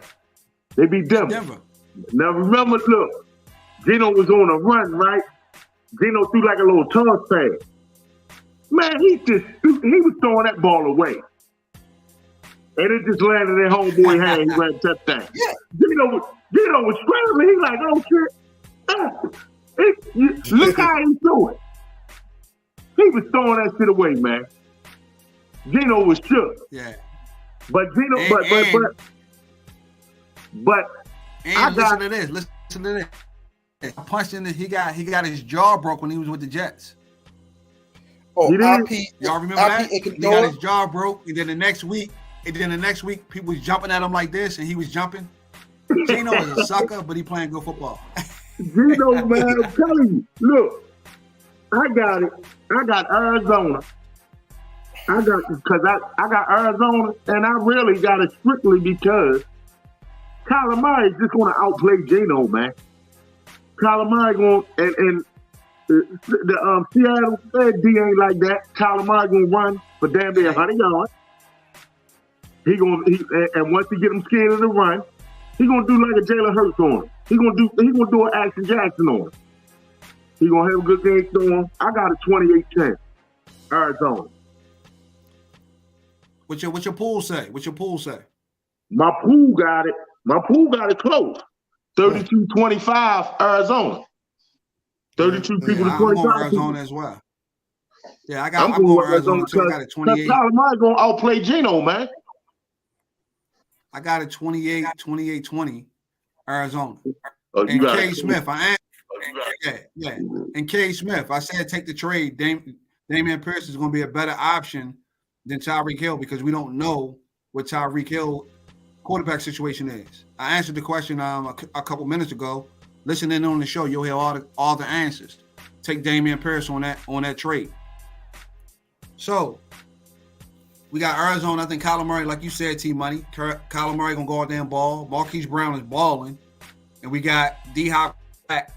I think we got Eno Benjamin or whatever. He's the starting running back because James Conner is hurt. So that's a pickup for you guys. If you're able to go out there in fantasy and pick up Eno, pick him up because James Conner has rib injury. He's going to be out for a couple weeks. Marquise Brown has been a great addition to that team. He's been catching balls. And on the other side, you got DK Metcalf having a good game. And Tyler Lockett. Penny got hurt. He's out for the season. So if you're able to get Walker, that's a big pickup in fantasy. Take Walker and ride him out the rest of the way. And you got DK Metcalf doing his thing. So we got Mark Lee that's going with Seattle. Me and T Money going with Arizona. The next game we got Mark be tripping, man. Mark be pumping Geno up, man. He was pumping Geno up like Geno nice. No, he's not nice, but he knows the offense. He runs their offense. If you watch the Cardinals, Kyler Murray runs around and just hopefully finds someone open. He does it every week. He athletic, right? He play off the hip. I think he's sleepwalking through the first quarter. And if Seattle jumps on him and gets up 14-21 in the first quarter, then it's going to be a tough game. But I don't think Seattle can score like that. Every game, Kyler Murray's waking up in the second quarter. I think next week on Thursday night when they play the Saints, he's going to have his man D-Hop back, and you're going to see the complete Arizona team. Right now, I think Cliff Kingsbury is not a good coach. I don't understand how you come from college after a losing season and get offered a job in the NFL as a coach. I think he has them unprepared. Well, and when you unprepared, that's why you come out. Yeah, you have them unprepared. That's why every game you're down early, 10-0, 14-0. They was down 14-0 to Philly last week. Unprepared. Sure, they came back, but they was unprepared. And every week they getting beat up in the first quarter and then waking up in the second quarter. But I don't have the kind of offense or Geno, like you said, T-Money. He's not going to get him in that position. So I'm going with Arizona. Let me go back. Let me take something back, though. You know what, though, Mark? For real, though. Geno is nice. Geno nice, but I just think he like the big bad line. He need to go to the Wizards, yo. He don't got that. He ain't got the heart. He is nice, but if he get hit, yo, he should. Yeah. So we got another question. So who would you start? Mozart can walk in PPR. Mozart is not catching the ball out the backfield. I would start Walker. I think he's the resurgence, and I think Mozart and Chase Edmonds is still there. Mozart is only getting carries. He's not getting catches out the backfield, so I would start Ken Walker. Super and big challengers. That's what I would go with. So we got two Arizonas, and we got T-Money out on the limb by himself. No, we got two Arizonas, and we got Mark out on the limb by himself, taking Seattle. So the next game is the unorganized, find your coach Panthers against the no offensive line. You only throw to Tyler Higbee and Cooper Kupp Rams. So with the Rams, they already said Cam Akers got some kind of situation. He's not gonna play this week. But the Panthers is out of whack. I'm going with the LA Rams with their one-dimensional offense. You throw to Cooper Kupp, you throw to Tyler Higbee. But I think that defense will come and stop Christian McCaffrey, and they'll win 28-13. That's what I'm going with. Go ahead, T-Money. You go second. I'll let Mark go first last. Like you said, Carlisle passed in disarray, man. Bigger, he out. New coach. They already wasn't. They already wasn't doing nothing, right? And then they going against the Super Bowl champs. I don't even have Carolina scoring. I got it 24-0 win. Because Rams defense is coming. Rams defense, they coming against some disarray, and they coming against a new quarterback. They coming against a new coach. There's no cohesiveness there against a world champion defense. They might look like it's selling themselves right now, but Donald gonna be there, and Donald will be on whoever pick. You're right. And he's gonna bring a couple people with him. And like you said, they one-dimensional. Their offensive line got something this and that, but they all going to score. I got them scoring, Cooper Kupp. I got them getting in the end zone about 2 times, maybe a field goal or 2 or another touchdown. That's why I got a 24. I got a shutout. And the pool said this is the biggest landslide in the pool, 55-2. Right. It should have been 57-0. Those people must be Carolina Panther fans. Yeah. My son was he's one of the 2. Oh Lord. It's just the thing he got for Carolina, man. But he is a Skins fan. Right. Probably because of Cam Newton. Fan. My middle son. Probably because of Cam Newton. And Cam Newton played for the Carolina Panthers. And all the young kids like Cam Newton. That's probably what it is. He got a thing for them, man. But he a Skins fan though. But he just got a thing for Carolina. Yep. So he is It's on smart. you, Mark. Yeah, he a Tar Heel fan. He just got he There we like go. the You see? he like the horn. You see right there, right? George, the Tar Heels. Absolutely. I got it. Yeah. He's smart man for that. He's a smart man for that. Yeah, he a Tar Heel fan. He like the Hornet. He just got something. It's something about Carolina. He ain't even from Carolina. He's born in Baltimore. That means you gotta take him down there. I got take him people to down Carolina there. then. I got people down there, but he ain't from there. My father from Carolina. His grandfather is. He go down. Okay, that's why That's the one. My son that's out there with Kemet. He the one like Carolina. Okay. Yeah, we don't even got to waste no time on this game, man. I got 24 now. Wait, we don't. Yeah, go ahead, Mark. That's what I'm No, saying. they're gonna score. A lot of conversation. It's going to be ugly. This game's going to be ugly. It might be 28-3. They're going to score. But here's the thing. So Baker is doubtful. Well, he's not going to play. DJ Moore has the shoulder injury, and they don't want to hurt him because they're trying to trade him. Because the big rumor is DJ Moore's being traded to Baltimore. And then also, they saying Christian McCaffrey to the Buffalo Bills. Right. I heard McCaffrey. Damn, who I hear McCaffrey to? You said the Bills. The Buffalo Bills. The Buffalo Bills. The Buffalo Bills. I heard the Eagles. I ain't hear that. Somebody told me the Eagles. Was it the Eagles or the Cowboys? The NFC East team. I think it might have been the Eagles or the Cowboys. It wouldn't be the Cowboys. I heard Buffalo, and for real, the Rams need them. For real, because they can't run the ball. The Rams need to trade for them, and that way that offense can have two dimensions. Because if they can run the ball, that means that play action pass to Cooper Kupp, Big B, maybe you get Allen Robinson. Chris McCaffrey can't go in between those tackles, man. Chris McCaffrey can't run between those tackles. But he don't have to. That comes offense. It's just the threat of him giving time and break it because he's a home run hitter. So as a home run hitter, you need that. And Buffalo don't have no home runners in the backfield. Go ahead, Mark. So 27-3, maybe even 33. It's going to be ugly. So here's a question. Does anyone remember John Wolford, the quarterback for the Rams, playing this year? The quarterback for the Rams? I remember when he played, John Wolford. I remember when he played when Jared in the playoffs. I remember him then. Yes. Right. Because I'm looking at why is he on the injury report as being questionable? Dang. How the hell did he get hurt? He got hurt in practice?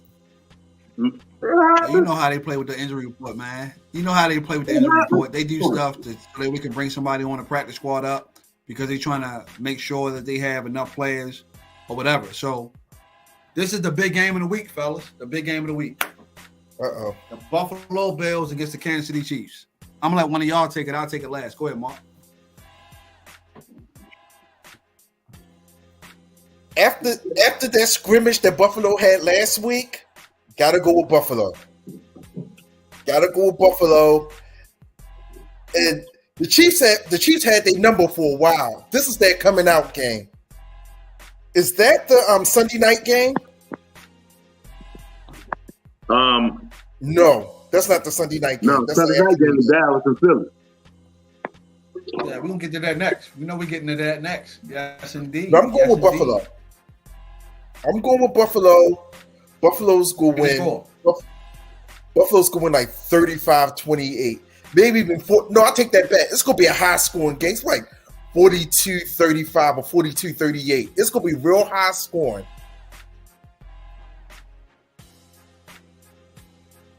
Like last year in the playoff game. Mm-hmm. It's a big-time game. I like it. I like it. It's a big-time game. Go ahead, T-Money. It's on you. Even though it's during the regular season, it's two of the best teams in the AFC. You know what I'm saying? Big-time game. Spotlight's going to be on them. I still got half a bill. I'm going with half a bill. I'm going with half a bill. I'm going with my homie, yo.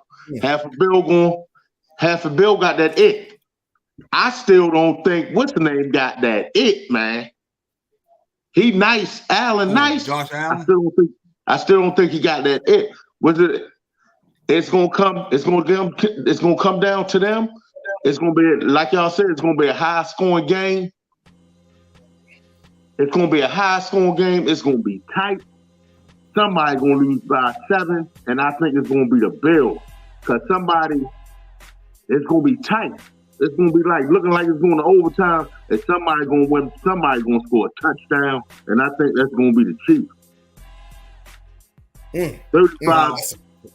35-28 Chiefs. Well, that's what I'll say.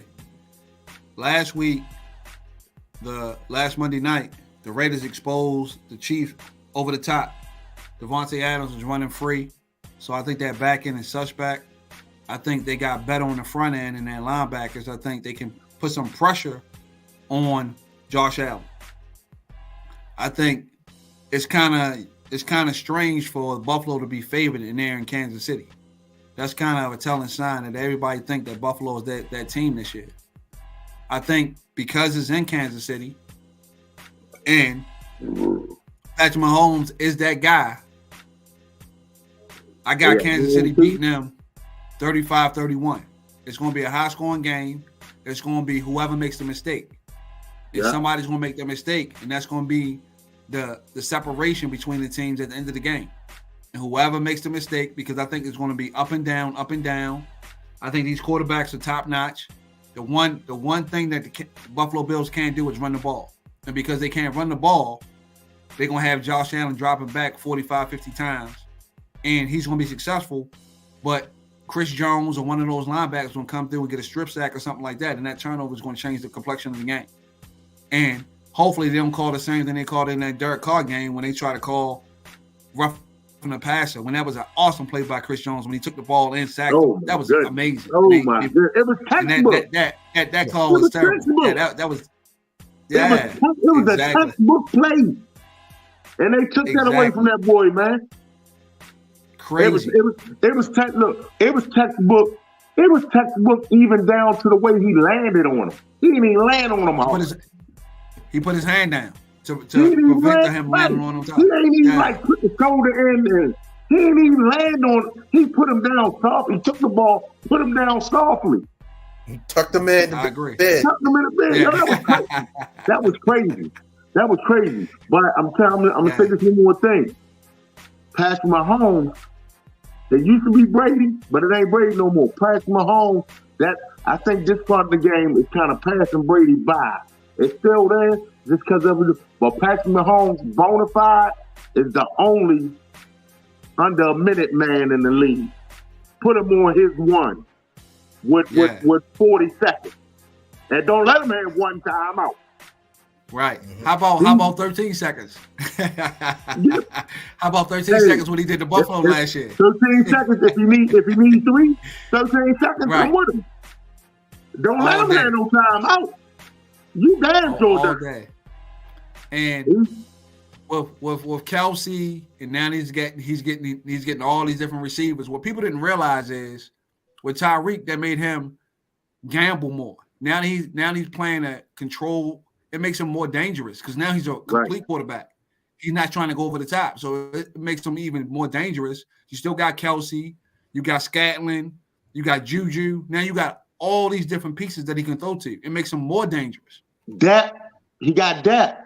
So this is a case where quantity over quality works out. Indeed. And I think that quantity, and when Andy Reid changing the whole scope of the offense and being a great play caller.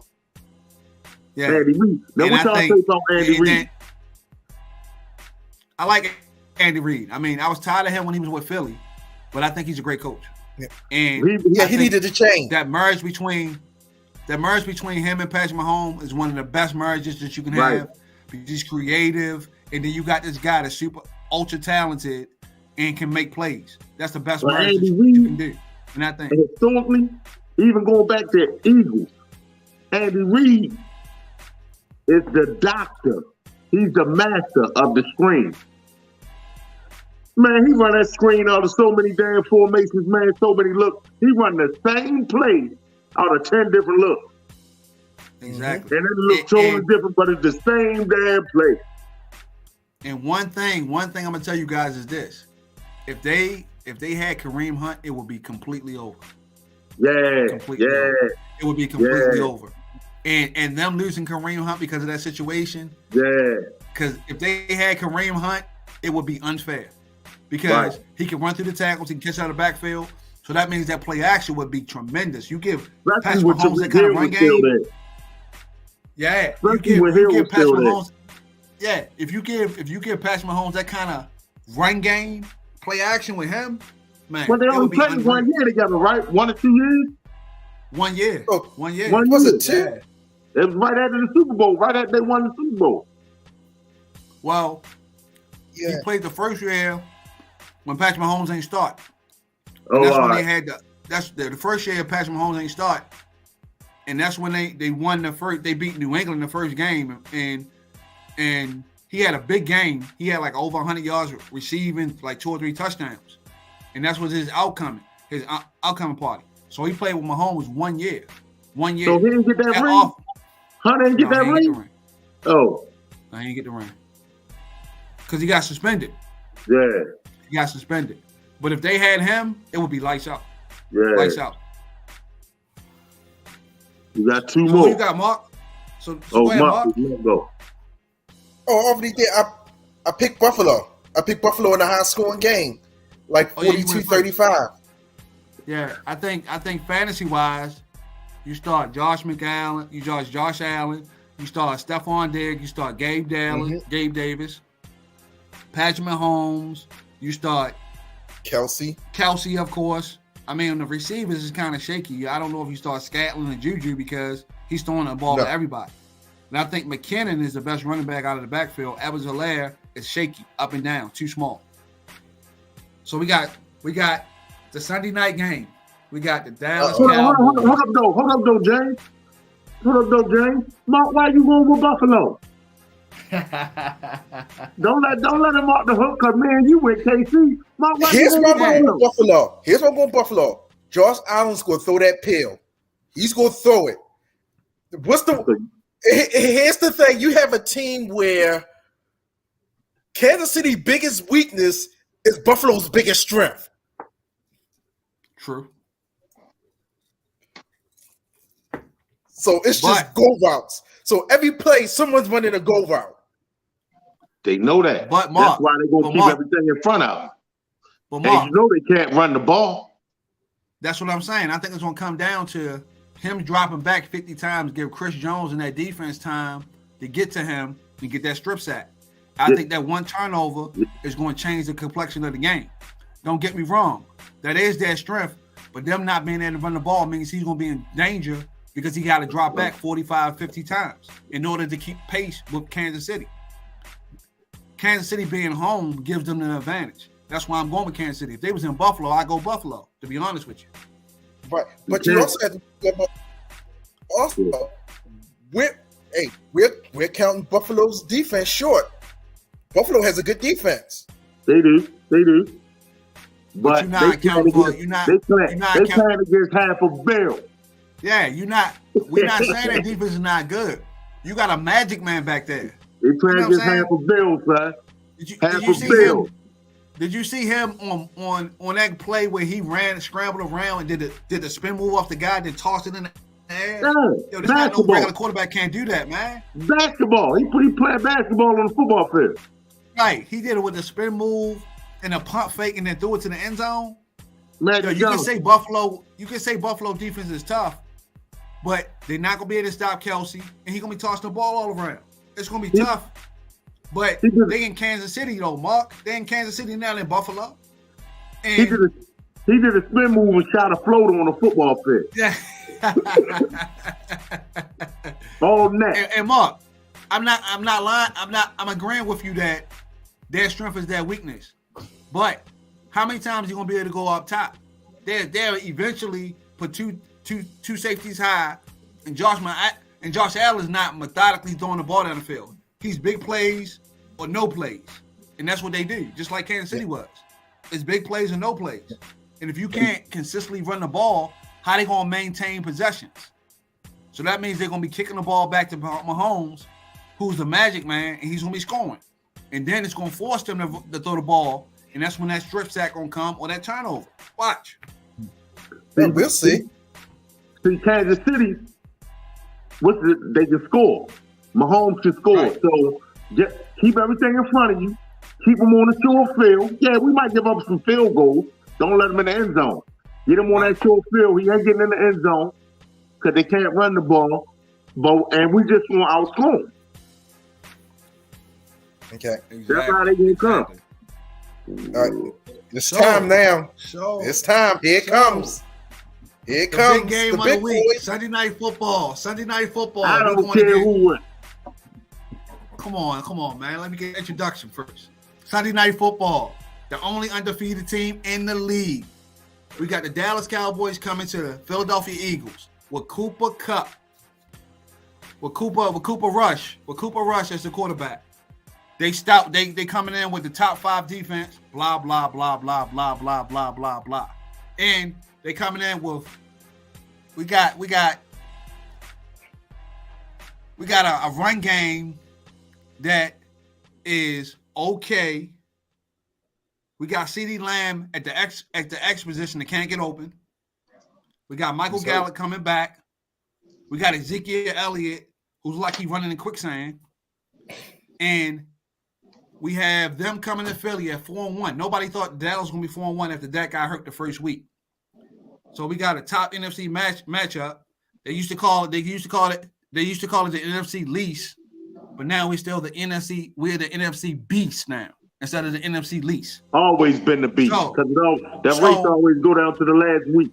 So let's get into this game. It's a lot of storylines, a lot of trash talking. They don't like each other. You got Jason Peters, who was with the Eagles, now with the Cowboys. So it's going to be strap your helmet on. Let's go. So, Mr. Commanders, I'll let you go first. Game is in Philly. Dallas playing good. The backup is playing even better. I think he's playing better than Dak. They don't want Dak to come back. Dak will come back and mess everything up. Now, like you said, Zeke look like he's running the quicksand. What's the boy that back up Zeke? What's the guy that back up Zeke? What's his name? It's Tony Pollard.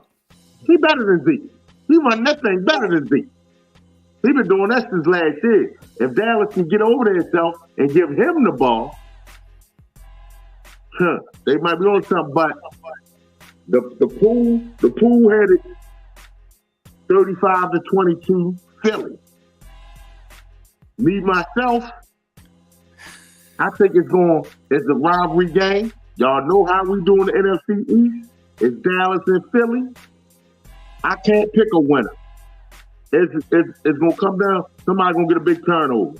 I can't pick a winner. Whoever you have to. You have to, Team Money. You got to, Team Money. You got to pick a winner. We all got to pick. It's going to be a tie, 23-23. only Pittsburgh ties. So you really going to do that, Team Money? You going to call it a tie? I'm going to call it a tie. All right. Go ahead, Mo. I ain't picking either one of them. Go ahead. I'm going to call that one a tie. I'm going to call that one a tie, but I will say this. Whoever win this one going to lose the next one. Nah, see the thing is, T-Money, the Philly is on a bye next week, so we can't lose the next one. Philly can't lose the next one because they're on a bye after this game. So what that mean? How they gonna lose on a bye? You said whoever win this one gonna lose the next one. No, whoever win this meeting is gonna lose. You know, they play each other twice. Whoever win this one gonna lose the next one. Nah. Once I think Philly wins and they're gonna go in Dallas and beat them on Christmas. Mark. They're gonna have Christmas gift for them. Well, you know what? I put it like this. They're gonna put coal in their stockings. I ain't gonna do it like that. I'm gonna do it like that. You know what I'm gonna go with, yo? I ain't gonna go with the tie. I'm gonna go ahead and go with Philly. Give me the score. I like Jalen Hurts, man. All the adversity he went through, black quarterback, Shorty doing his thing, yo. He went to adversity since he was in college. Cause when he was in college, I'm like, man, only way he makes it to the league, he's gonna have to play running back. He's gonna have to be a third down back or something. That's what I was saying. I was wrong. I admit I was wrong. Shorty's looking damn good at quarterback. Yep. He's 5-0 in the NFC East, and that's a league. That's a division where quarterbacks don't run. They supposed to run. They get hurt. So he's doing his thing. It's going to be a good-ass game, but I think Philly going to get him. Philly going to get him. Smart man. Philly. Go ahead, Mark. I say Philly. It's going to come down to Hurts. It's going to come down to Hurts. Dallas going to be up. This is how it's going to be. Dallas going to be up. Philly going to have to run 2-minute drill to win the game. It's going to be on Hurts. And I think Hurts going to do it to him. I like it. 31-28, Philly. I like it. They're going to get down there. They're going to get down there. They're going to kick a field goal. It's going to be a tie. And Philly is going to have the ball. They're going to kick a field goal. I like it. I don't think it's going to be that high scoring, but I like it. Go ahead, Mark. I'll close it out. So go ahead, Mark. Okay,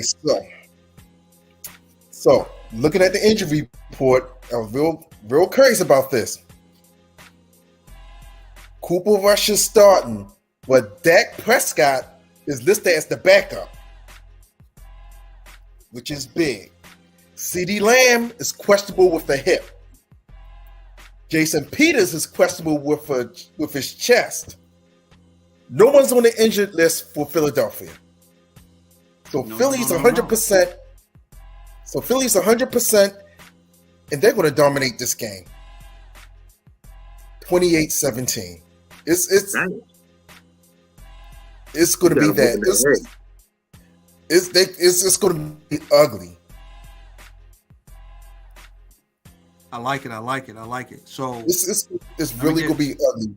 That's another thing too, though. Another thing, the way Hurts playing, a backup quarterback ain't gonna beat him. That's another thing I had too. So you know what? I'm gonna change my score. Philly by 7. Philly by 27-20. Yeah. So this is my take. I like what you're saying with the adversity with Hurts. You know, he had that adversity in Alabama, then he went over to Oklahoma. Yeah. And he was in a Heisman race, throwing that pill. And you do Riley, he makes quarterbacks. Yeah, Baker Mayfield, Kyler Murray, then Jalen Hurts. Is he still with Oklahoma? All of them. No, he went over to USC. USC. You see they ranked number 7. He the head coach? Yeah. USC. You didn't hear the whole controversy of him going to USC? USC. He need to come here, man. No, he doesn't. No. Not coming. He not coming from the college, man. USC gave him a house, a plane, everything. They gave him the keys to the city. Oh yeah. And they bought both his homes in Oklahoma. Yeah, they gave him all that because USC ain't been on the map. He gonna put them on the map. They're gonna win a national championship within 2 years. Watch. USC gave him that bag there, huh? Gave him the bag. USC ain't play nobody yet. Big one. And remember the wide receiver from Pittsburgh last year who won the Biletnikoff Award? Yeah. They paid for him to leave Pittsburgh to go to USC. I think they paid him like $3 million, bought him a house. Damn, a kid? Yeah. Damn. So what y'all fail to realize is this. Now that he's in USC, it's not Oklahoma. He's gonna have all the resources, all those quarterbacks that was leaving California to go to Ohio State and all that. He gonna keep him in state. And now you see that's why Nick Saban is so scared now. Yeah. You see him complaining about NIL deals and all this other stuff because now the competition, he's been doing the whole time. Change. Yeah, the competition he's been doing the whole time, but he was the only one that had the means to do it. Exactly. Yeah. Did y'all see? And people forget Brian Kelly is going to make LSU put LSU back on the map because the one thing LSU never had is a quarterback until Joe Burrow. They already got premium talent. Once he get that program, because he turned that program around, LSU going to be giving Alabama help. Watch. He could win us a national championship but I'm Notre Dame, my boy. Notre Dame got to let some thugs in there, man. Nah, CCT money. Y'all never win because y'all program is too strenuous. Right. Most of the guys ain't coming back. Ain't no thugs. Y'all trying the best y'all could. But when y'all go up against these super talented teams with all those athletes, y'all can't compete. But he did a great job, though. He did a good job for what he had. But what I mean by thugs, man, they need to let them kids get a B and a C, man. Yeah. You know what I'm saying? Take a nice class. We don't have no thugs. We got people to run 4-3 on a track. We need somebody to run from the police. Like Alabama, Notre Dame kids ain't never ran from the police. Yep.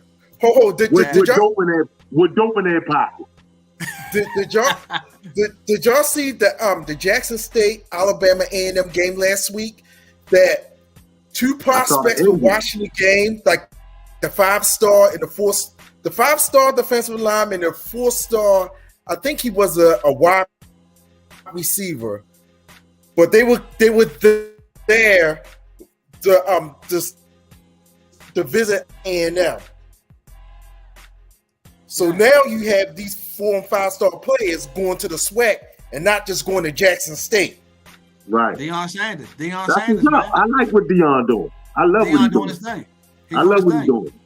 And in college basketball, they did that as well. But will Deion stay? He'll stay for now. Yeah. I mean, because until somebody, a big school come, he's not going to just go to any school. He'll go back to Florida State because they was calling for him to be at Florida State. So he'll go back to Florida State. He ain't going nowhere unless Florida State open up. He gonna go back to Florida State, put him back on the map.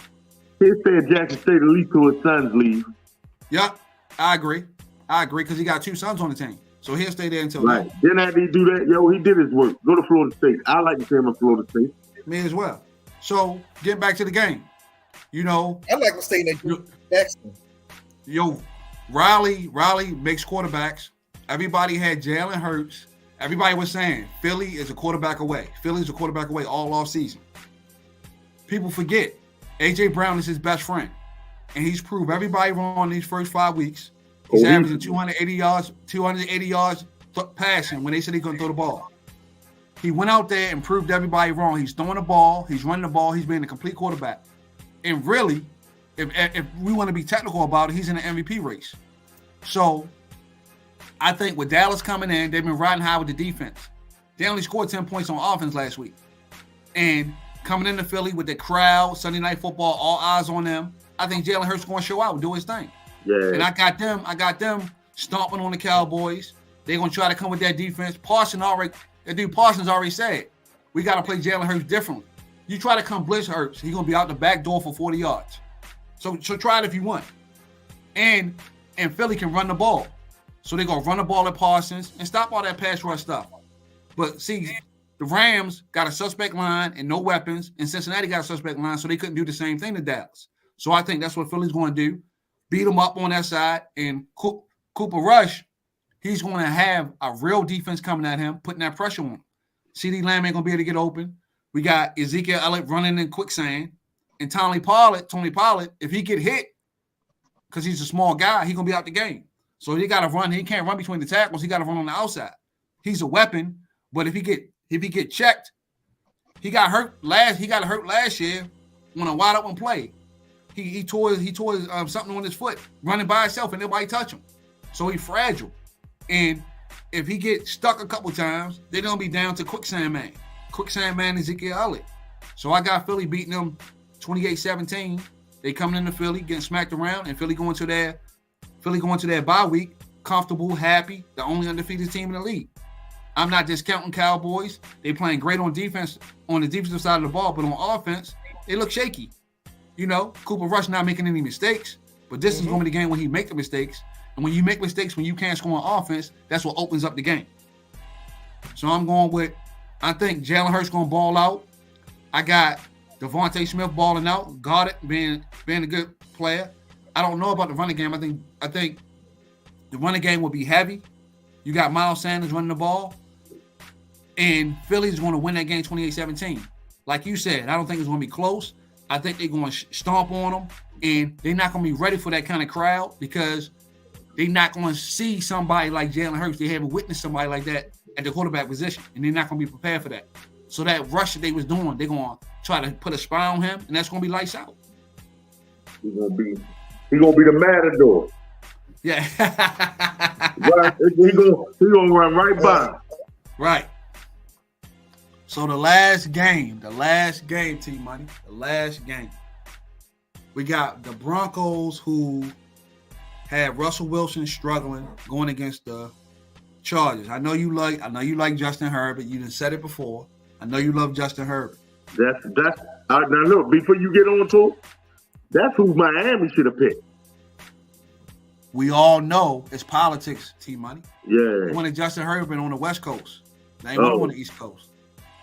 West Coast. Anybody got sense would say Justin Herbert, 6'5", Tua, 5'10". I'm gonna pick Tua over Justin Herbert. If Miami had Justin Herbert, man, I don't know where they would be at. They'd be balling. They'd be up there with Buffalo if they had Justin Herbert. I thought that would have been a shoe-in for Miami because if you look at him, he looked like Dan Marino with the long hair, and he keeps getting great. Dan Marino, one of my favorite quarterbacks ever. Oh yeah, I like Dan Marino. Yeah, but and I don't understand how they don't pick him, man. Yeah, I don't understand. I never understood it. You wouldn't be trying to get Deshaun Watson or all these other quarterbacks, Tom Brady and all these other quarterbacks. If you'd have picked Justin Herbert, you'd have been. That's why I was like, man, I just knew he was going there. I was like, yo, he even looked like Dan Marino. They gonna pick him up. Yeah, they did.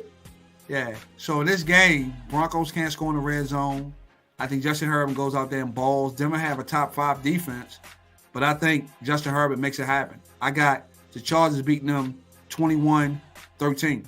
Denver can't score. They scoring baseball scores, 11-10 last week and lost. So they can't score the ball. So I got Justin Herbert doing his thing. Now look, they've been struggling.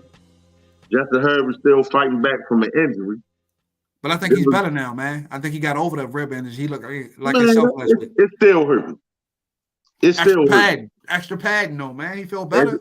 Even when he throws, it's still, it's still. It might not be like it was, but it's there.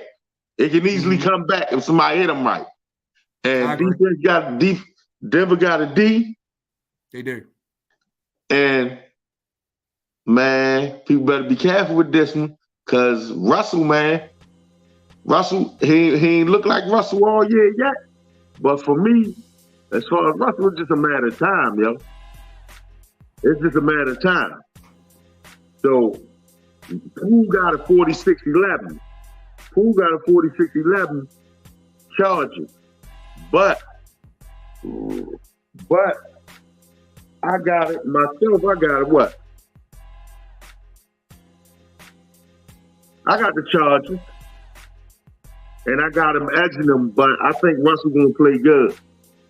I just couldn't take them over the Chargers. I just couldn't do it. But see, I think the problem is they've been struggling in the red zone. I think the problem with Russell is the coach. I think Nathan Hackett would have been better suited if they got Aaron Rodgers over there because he was running that quick stuff. Russell is not a quick play quarterback. He's a figure it out quarterback. And I think that's really hindering him because they lost Devontae Williams, the running back, so they down to Melvin Gordon, who's been fumbling all over the place. You got Cortland Sutton and Jerry Jeudy. Steve Smith said Jerry Jeudy was just a guy. He's not no top pick. So you got Cortland Sutton, and if they struggling, they like one of the worst teams in the red zone. So if you can't punch in the end zone, that's why you have scores like 11-10. So I think the Chargers will be able to punch in the red zone. I think Justin Herbert is missing Keenan Allen. He hasn't had Keenan Allen since the first week. So he's going to rely on Mike Williams, and he's going to rely on the running back coming out of the backfield who ran for over 185 yards against the Browns. I don't know how you let the running back run for 185 yards last week. That's why the Browns are struggling. That's why they made the trade for Deion Jones with the Browns, because you can't let Eckler run for 185 yards. It's inexcusable. But in this game, Justin Herbert is the deciding factor. I think he plays well and he brings the game home. So what you got? I got the Chargers 24-13. I said 24-16. Because I think Denver going to do enough to keep it close. I just can't take Denver over them right now. And I got it. I got the Chargers winning that. Well, I think they've been kicking field goals though, T-Money. They can't score in the red zone. So that's why I gave them. Yeah. Chargers? Nah, the Broncos. Oh, yeah. In the red zone. So that's just 4 field goals, 12, 15, something like that. 12, I think that's all they're going to get.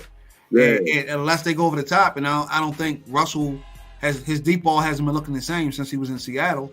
So I think it's going to be a field goal fest for them. And the Chargers and Justin Herbert wins it. So what up, KB? You saying Russell will fish out of water in that offense? Indeed, because of Nathan. Yeah, because of Hackett. I think he brought their offense from Green Bay. That suited for Aaron Rodgers. Yeah. Their precise passing. He never been on precise passing on no schedule. He's always been off schedule. Yeah. Off schedule. He roll the pocket. Yeah. He ain't nothing from inside the pocket. Yeah, and that's why he's struggling. That's why you don't see the Russell. He's throwing interceptions, and it came out that he had an injury. But it's like it's the wrong offense for him, and they already paid him. So you got to get rid of that coach. Yeah, you got to transition the offense to your personnel, and that's not what he did. He run the offense, and the offense trying to transfer. Well, transfer to the personnel. You can't do that. Russell ain't nothing from inside that pocket. Indeed. That's what I'm saying. So. Those are the games, man. We had a lot of intake with the games. What up, KB? I see you in the building now. What up? For one thing, what up? I'm down for the night right now, so I was able to jump on. I don't really have a score with this Denver game, but I just want Denver to lose, just so Lamar can get his check. Yeah, I mean, because all Russell Wilson is doing is just showing the world why you supposed to give Lamar his check. But another thing I want to say too, though, James, I paid attention to this last week because I did watch the Ravens game last week, right, against the Bengals, and Lamar really don't have he really don't have a commercial, yo, and I don't even see how he'll have. We talked about this earlier in the year with him with his endorsements. No, he really don't have a commercial, not even a Royal Farms, not even a Jimmy's Seafood Crab. And I did run through Maryland this week, so I did get a chance to stop through Jimmy's famous seafood. I shot him out and all that good stuff like that. But come on, Jimmy, y'all gonna have to get Lamar up in there holding the crab or something, man, because that's just horrible, man. That's just horrible. That's horrible. The kicker has more commercials than the quarterback that's been an MVP. That's what I've been talking about. He got his mother as his agent, yo, and it's damaging him as far as making the money off the field. And you can't have that. You can't be the MVP and don't have at least like Baker Mayfield was never the MVP, but when he was with the Browns, he had about eight commercials. You would see him every week. How Lamar Jackson don't have no commercials? It don't make sense. Yeah, man. Because in football, you're one play away from not playing again. So you got to have that off the field money. You got to have it. Right. But okay. Hey, I want to tell you, man, and I'm gonna call you. I'm gonna tell you off the air, man. But this was a good show. I actually was listening to the whole show while I was driving until now. Now I'm stopped. I'm about to shower up and all that good stuff like that, man. But it was very informative. Like, I don't watch the games. I'm biased. I catch the game if I can, the Ravens game. But I learned a lot of shit tonight about some guys and what was going on with some teams, man. It was a good look. It was a good feel, good energy up there. Y'all guys did good, man. I just wanted to say that. Just wanted to commend that. I just wanted to get there, run that by you though. Live on air. I don't mind giving flowers. Giving flowers.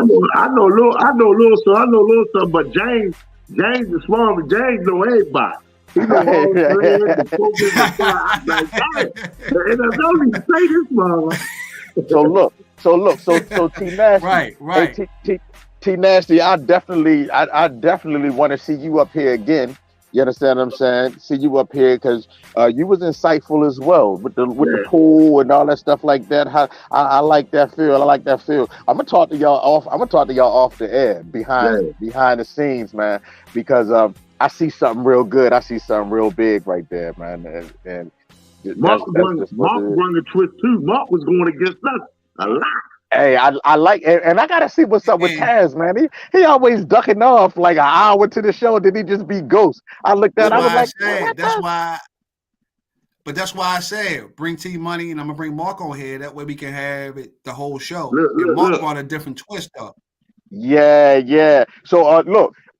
we ain't gonna talk about that on air because I got some notes that I'm definitely hit you, James, But and we're look, gonna man, chop it up. Okay. he was calling me. Look, James was calling me T Money the Right, whole show. My right. name's too nasty, man. Well, but listen. On here, Yeah. you're gonna be T Money. You can be T All Nasty right, off here, but I'm gonna call you T Money on here. We gotta all switch right, it up, T Money. There you go. I got You know what I I'm saying? got you. So you gotta look. So you gotta change your name at the bottom of the screen to T Money when you sign in. Look, I can't be T Money if I'm broke. Hey, shit, you hit a couple of those Hey, pools and you all right. listen. Shit, you was out here. But Hold up, listen. man. He talking about he broke, man. He was out here like he was King Money when he was in Oklahoma, though. Man, I ain't got no money, man. I got no, man. My wife is right here. My wife is right here. Man, I don't got no money, man. Hey, look, tell wifey I said what's up, and the family and everything, and definitely. Let me see. I guess I do this. If people wanted to join the pool or something like that, how can they hit you? They can reach you where on Facebook or whatever. T-Ness. Yeah, my name's Troy Mott on Facebook. Okay. So find you on Facebook, Troy Mott. Troy Mott. And Troy Mott. all right, and of course, James, get the people a rundown where they can see you at, how they can get up with you, where they can get some more pics, some more. Absolutely. You know, I got my own podcast called Journey with Jay. You saw my logo that KB presented to you guys. Like I've been telling you the whole time, my book will be coming out within 2 to 3 months. Spoke with my publicist, and we're working hard to get that book out. Look forward to that. That's going to be really informative. I'm going to give you some insight. I'm not going to give you the title of it because the title is going to light you up and you're going to love it. But when you see the intake of everything that I'm talking about, it's going to blow your mind. Yeah, that's me right there. T Nasty, T Money, T Nasty, T Money. What you talking about on your podcast? Well, actually, man, I'm gonna send it to you. So I'm just really trying to help black youth and black men, and giving them insight into different things. So just basically trying to teach them. Like my first podcast was, my second podcast was A Moment in Time, right? And sometimes we don't look at things as just time. We don't look at it as a moment in time. I sent KB it. I'm gonna send it to you guys, and just peep what I'm saying and peep what I'm trying to inform people of. Just trying to open their eyes up to the things that we don't think about on a day-to-day basis, and probably can help people. And I'm praying that the things I say will help people, because it's real life situations that's happening in the real world that people are not taking the time to think about. So that's what I'm doing. And empowering people with information, because I think information is power. That's what's up. Most definitely. So let me see how I'm gonna do this. Well, y'all know we're gonna be here every Friday night, 7:00 p.m. Eastern Standard Time. And of course, I'm in the Midwest at 6 p.m. Eastern Standard Time out here when we go live. Again, I want to say good show. This weekend we're gonna go live. We got the model, Mr. Milton Cortez, is in the building, so we'll be interviewing him. We also got the model, Miss Amber. She'll be in the building. So it'll be a good show one Sunday. And I might be live from Black Wall Street as well. So we got some things coming up, shooting them out up here on the channel. Get your questions in. Hit us up if you got a before I start talking too fast, I am looking for actors and models to be in we're going to be shooting a film on this podcast coming up soon towards the end of this year. So if you're interested, send me your bio with a full body pic to the email is tooeasyontheeyes@gmail.com, and that's the number 2, then easy EAZYONTHEEYES @gmail.com. if you're interested. And if you got any questions, again, type your questions in the chat. Hit Jay up on his email, on his website, and on his podcast. Or you can send the questions to me, and I'll make sure he get it. You know, if you feel as though you can get it that way. And I just like to say thank you for everybody for chiming in. Y'all got a question? Let me see. Yeah, Marcus Valdez said, would you start Brady over Hurts? Yeah, definitely start Brady. You saw that Josh Allen went in. You saw Josh Allen went in there and lit him up for 38-3. Definitely start Brady. I think he's due for a big game. Pittsburgh is not going to give any kind of resistance. They don't have any kind of pass rush. Definitely start Brady over Hurts. I think Hurts is going to have a good game, but I think the Dallas defense is better than the Pittsburgh defense. So start Tom Brady for sure. Tom Brady gonna Swiss cheese that ass. Yeah, indeed. But go ahead, KB. Yeah, it was a good show. Yeah. But go ahead, KB. So Marcus, look, check us out, Marcus. I was gonna say, Marcus, chime in with us a little earlier next Friday, and for everybody that sees the podcast, if you on here and you chime in, I'll bring you up. You can ask your questions and state what you want. I have the capability to bring everybody up. You know what I mean? And I can put the link out there. Y'all can just click the link and y'all can join into the conversation. We want to make it kind of interactive as well with everybody. I guess we'll have a comment section where people can actually, I don't know, we don't talk about it because I see some big things just now. I had a major idea going on in my head while I was sitting here listening, while I was driving. But like I said, we will see you next week, this Sunday, 5:45 Central Time, 6:45 Eastern Standard Time. I appreciate you guys. I love you both. Y'all my brothers. Y'all already know that. Yeah, I mean, thank you for being here. Thanks everybody else for joining us. And what we're going to do is we're going to sign out. We're going to sign out with the local group out of Oklahoma. They just shot a video, a remix to the video down there with some guys down in Dallas. They about to do some big things. And the name of that group is 25 and Up. Out of Oklahoma. Right. Yeah, out of Oklahoma City. And we're going to leave with that because, we definitely keep it popping. Thank you, brothers. And I'll see you guys next week.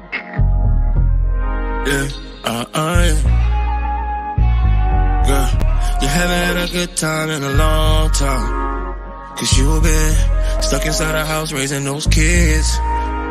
But it's Friday, and I just got paid. Ain't no excuse, you can be all late. Plus I've been in these streets all day. Matter of fact, girl, I'm on my way. Pulled up, goddamn girl, look at that body. You already got me bobbing, the top down when we riding. Cause we keep it poppin', we keep it poppin', we keep it poppin', we keep it poppin', we keep it poppin'. There's something about you, yeah. There's something about you. Everybody wants you and I know it. I really want you back, but I can't show it. Seeing in my eye, look how you glowing. I'm tryna whip the wheel, but I can't focus. Casamigo got me speeding while we rolling. Sun shining on my skin, feeling golden. There's something about you. All that laughing, girl, you know you it. About your money and you own this shit, yeah. There's something about you, yeah. There's something about you. Whether we rolling, smoking, drinking, flying, hoping, you know we keep it poppin', we keep it poppin', we keep it poppin', we keep it poppin'.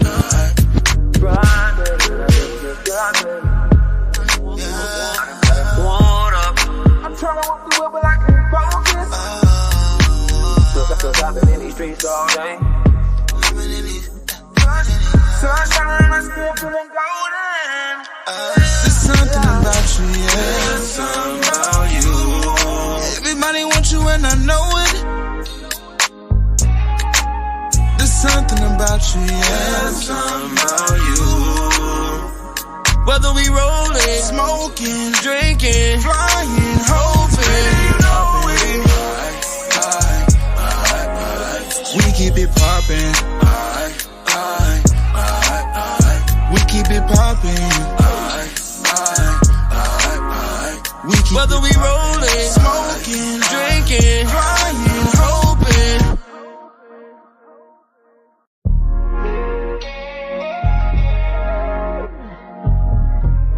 Yeah, girl, you haven't had a good time in a long time. 'Cause you